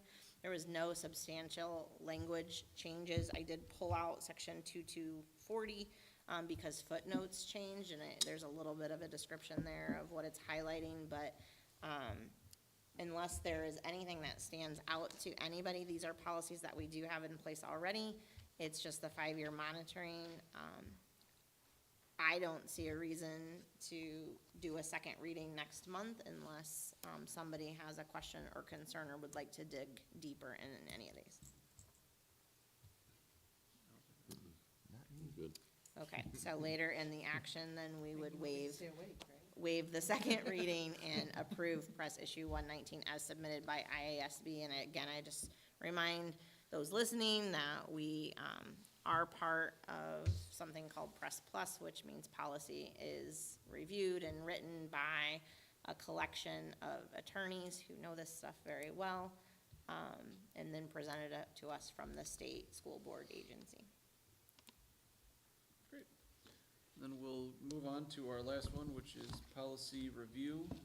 Basically, this is something we talked about at the board retreat and several other times, of just, you know, diving into our policy and just seeing if updates need to be made, and just to familiarize ourselves with it. And, you know, I didn't have anything specifically on this that I found, but I found it very interesting to read through it and kind of refamiliarize yourself. And the policy is kind of daunting, so it's nice to break it into, you know, small sections, and, you know, I enjoyed looking at it. Yeah, and this month we tried to make it easy, so we took basically your role, board governance, right? And we're doing some of the first part of that policy tonight and the remaining of section 2 next month, but what a great opportunity to dive into policy and just kind of think about it from the lens of what is the role of the school board. These policies are short. The other packet that I gave you is directly from our administrative procedure guide. So sometimes you'll look at policy and say, okay, but what does this mean, and how do we go about upholding that? There is an administrative procedures manual that we follow as well. So oftentimes there will be exhibits or artifacts in that procedure manual that we utilize to help us implement the policy. So for the policy we're reviewing this time, I just went ahead and gave you guys the exhibits, which really just further defines, again, for section 2, more explanation into how this policy defines your roles. Okay. So I have a few questions. Sure. Are we ready to start? Yes. So I guess I'm starting with 280, board member oath and conduct. I mean, I guess we don't have to start there, but I don't know why I'm starting there. It's just on the top of my thing. Maybe we'll work backward. Just, let's start there. Is that what we read? The whole thing? That I shall foster, I shall strive, I shall serve? Is it really? Okay, all right. Where's the copy of the code? It says it will be displayed in the regular board meeting room. Do we do this? We do not currently have it displayed. It has been in an 8x10 frame in the district conference room for quite some time, but we have not brought it down to the library for our meetings. I believe once upon a time in the district, the board meetings moved from school to school. And you had a podium, and you had the flags, and you said the Pledge of Allegiance, and you had the oath up and the purpose behind the school board. So I don't know, that's the history, that's the extent of the history, I know. Some districts have dedicated board meeting rooms where they are able to leave all of that up on display all of the time. So if that's something that you guys would like to do, we certainly can. This is where it's in the policy, right? So we're gonna follow our policy, but if you would like that, we can certainly print the code and, display it either at our individual tables or somewhere in the room when we meet. Or do we strike that sentence? Copy of the code shall be displayed. Said who? Where'd this come from? First school He's board. looking Our for somebody again. Really? Huh? The attorney? Well, sure, all of this is written by attorneys, so I think it's just a reminder of why you're here, right? The oath Yeah. is there. Okay, all right. Oh, a question throughout then. So at the bottom of every one of these, it says adopted October, whatever, May, and the year. Do we wanna add like a revised date or like a reminder to us that we have looked at these things, or they were looked at? Reviewed, Like a review. reviewed on. Reviewed, something or good. other? And so we can, through all of these press issues, Yeah. like they're doing the press issue 119 that we just talked about, or is the 5-year monitoring. So when we approve that later, I go into our online board book and I put in the date that we approve the 5-year review. And so that new date for these policies that are listed on issue 119 will be September 17th, 2025. So if we were to print those, the new date would populate. So they do get updated, Yes. okay. But that would be only in that case, it would only be those policies that are affected by whatever press issue that we're looking at, right? Correct, Yeah. because the policies have to be reviewed every 5 years, and so we've stayed in that cycle. So if you wanted to, But press is living, press is going through all the policy. Correct. They're making sure that they're that building every, their yes, calendar. that every policy That's part of is the reason why reviewed within we, there. Yes. we subscribe to it. So was- this review was really intended for us, as Greg said, to just dive in and become more familiar intimately with the policy and ensure that everybody, is acquainted with what's Yeah. in it. Yeah. So I would advise of caution to start changing the dates on here that go off the press cycle, because they're making sure that we're in those appropriate cycles. This is just for our own internal review. Does that Okay. make sense? Yep. Makes utter sense. What else?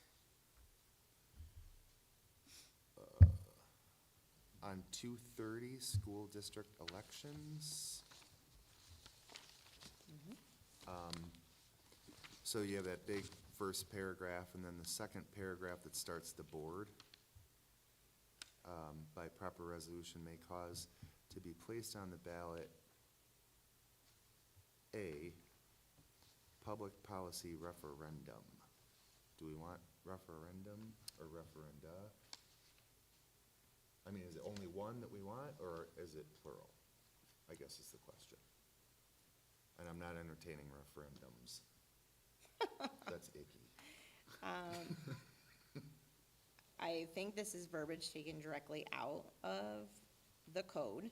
Okay. And so it's really just saying that the board has the ability to put a referendum on the ballot.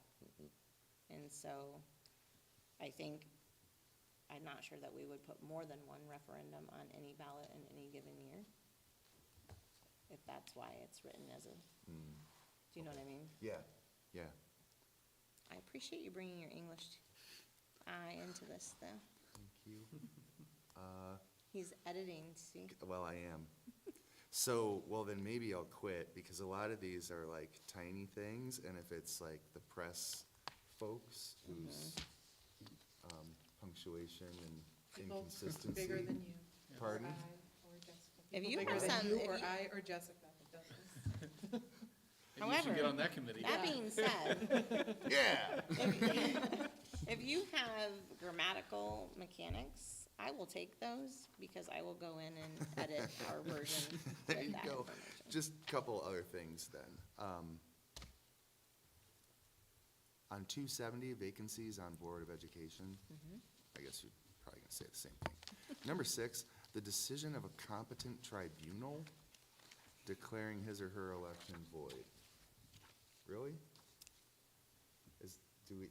Is that like a recall? I didn't understand that one either. So if a vacancy occurs on the board by one of these means, Right. then this is how you fill it. So, So a competent I mean, tribunal tribunal, would be more of an antiquated terminology, for sure. So we could, but it'd I be mean, like 3 board members all kind of like gang up on someone and. I think it would Vote them off be, the island? because, something. because in, I've wanted that for in your so long. exhibits, essentially, if the board feels that another board member has not withheld their responsibilities, you could determine as a board, a tribunal group,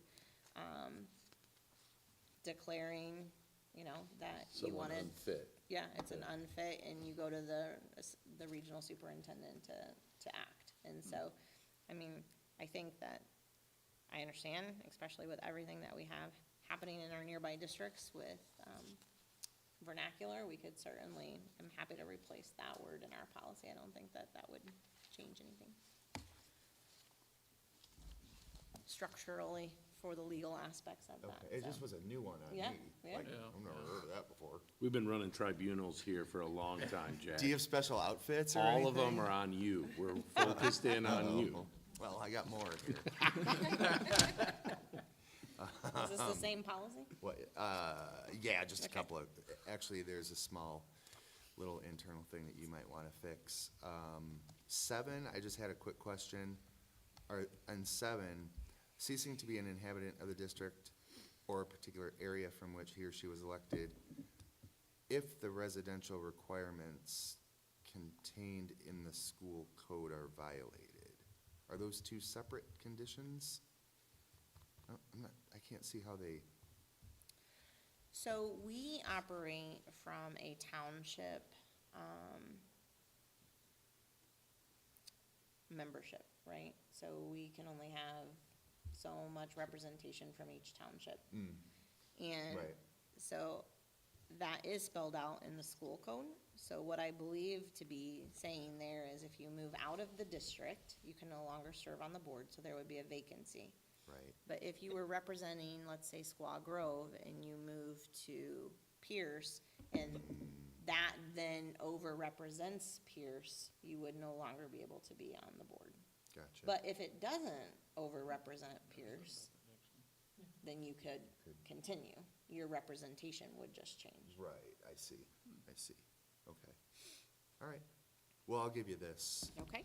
So real quick on the There's a tribunals, the state of Illinois has very specific procedures as to how the school board remedies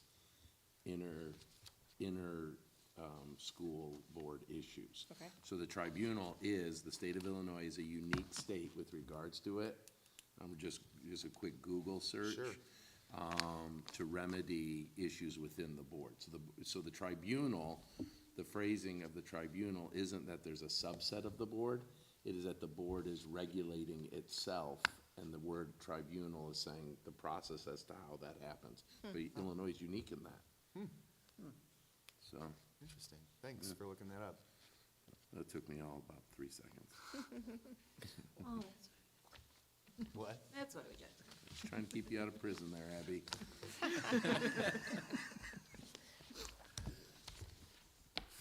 You'd run a booster group in prison, you know, it'd be the best. Open sessions would be fantastic. So to our students over there, look at 240. Parades. 240 for board member qualification. You were asking at 18, right? Yeah. All right, anything else on that? So then we'll continue to do this. a Next subset- month, we're doing subsection. the rest of section 2. Perfect. All right, well, we'll move on to our action items. I need a motion to approve the FY '25 audit as presented, So moved. Second. and then that's obviously what was just presented by Andrea, so I don't know if there's any further questions. The change was a good change? The changes get The change of the audit firm was a good change? Yes. Okay. Yeah. I like that it's local. Yes. For Yeah, sure. that's It was, great. it was fun to talk with her throughout because of just that, I think, vested interest too.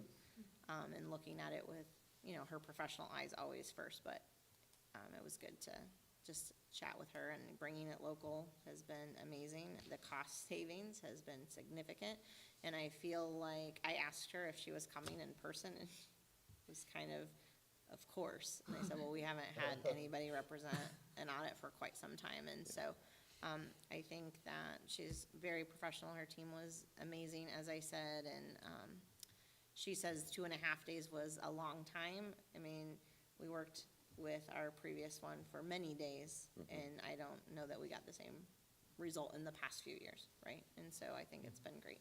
Awesome. All right, roll call, please. Sittig, Yes. Barrett, Yes. Haynes, Yes.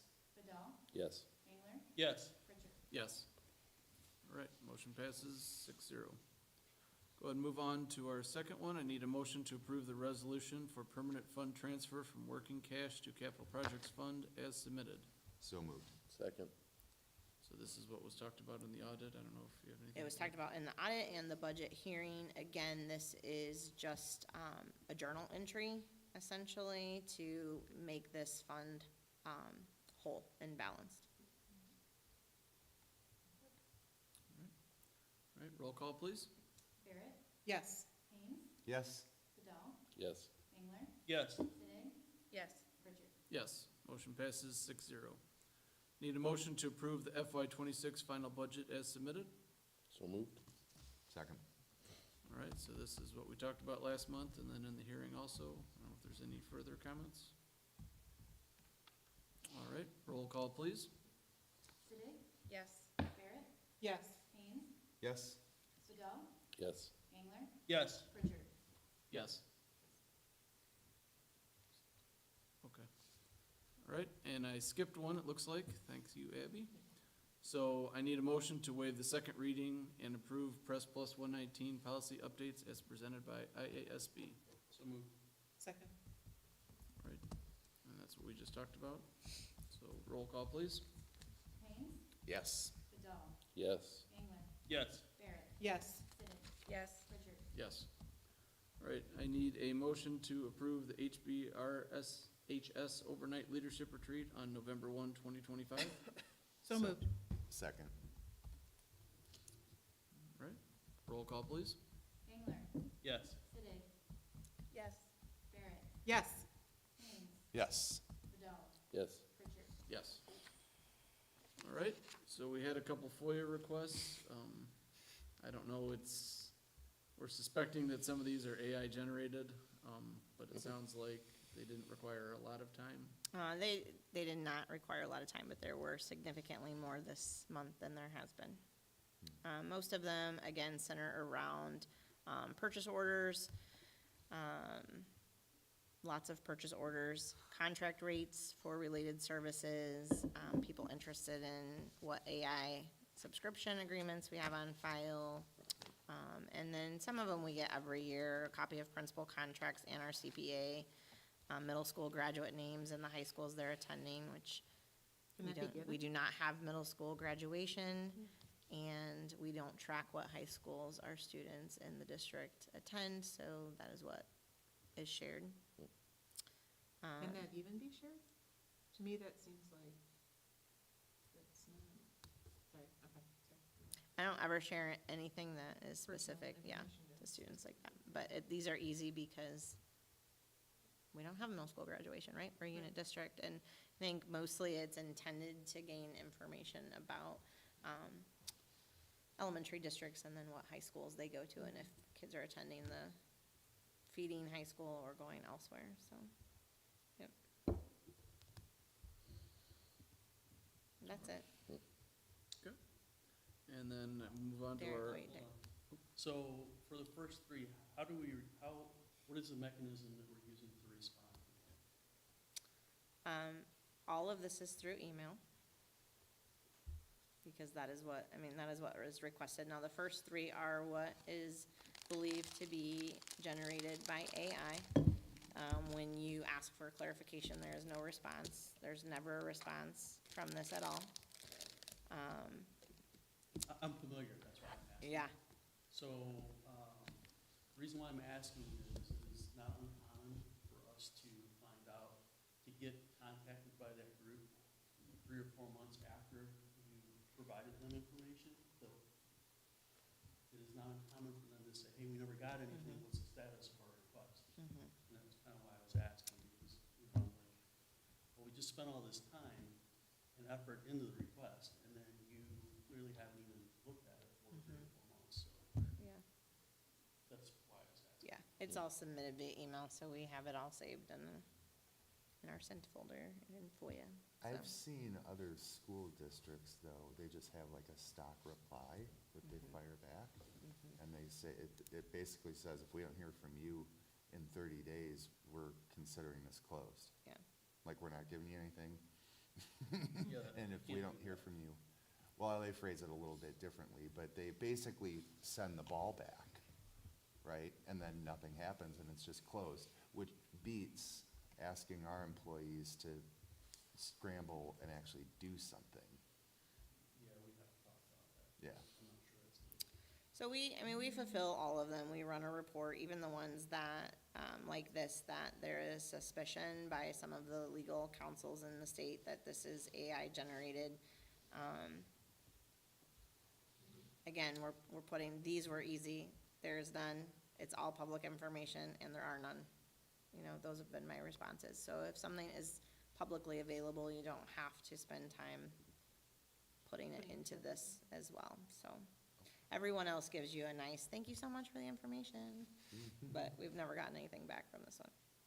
So we'll see in a few months if we do, because this was a FOIA that was, most people were talking about long before we ever got one from them, so. We didn't get our first one, I think, until May. So we're coming in on that in a few months, so we'll see. all right. So move on to our October agenda items. So because of our special education costs increasing significantly, and just the needs of our students continuing to present in the way that they have, we invited Bonnie Osborne to come and present on student services next month, and Susan Clark will be joining her to give an update on our multilingual enrollment. It has continued to increase, so stay tuned for her report. I won't steal all of her thunder, but our numbers, again, have increased significantly. So they will come and do a presentation. We need to appoint our delegate. So for those of you attending the Triple I conference, we need to select a delegate. And then the resolution committee has scheduled a webinar to go over their recommendations. I'm sure you guys have seen that come through on your email, so whoever is interested in being that delegate, let us know next month. It will also be time to move straight into our preliminary tax levy, so I'll be going to a levy workshop with ISLOF and PMA in just a couple of weeks. That's a great one because we work all the way through the preliminary levy, and I can bring that to you in October, so that hopefully we'll be ready to approve that in November. And then we'll go over our first quarter financials, so you guys can see how we're doing. Anything else? Oh, and of course, the policy review will continue. Anyone else, anything to add? Not at the moment. All right, so then, that'll end the live stream then, correct? We gotta enter into executive session. I don't know if we wanna take a short break or move right into it. Quick break wouldn't hurt. Should I Yeah. stand while I'm busy?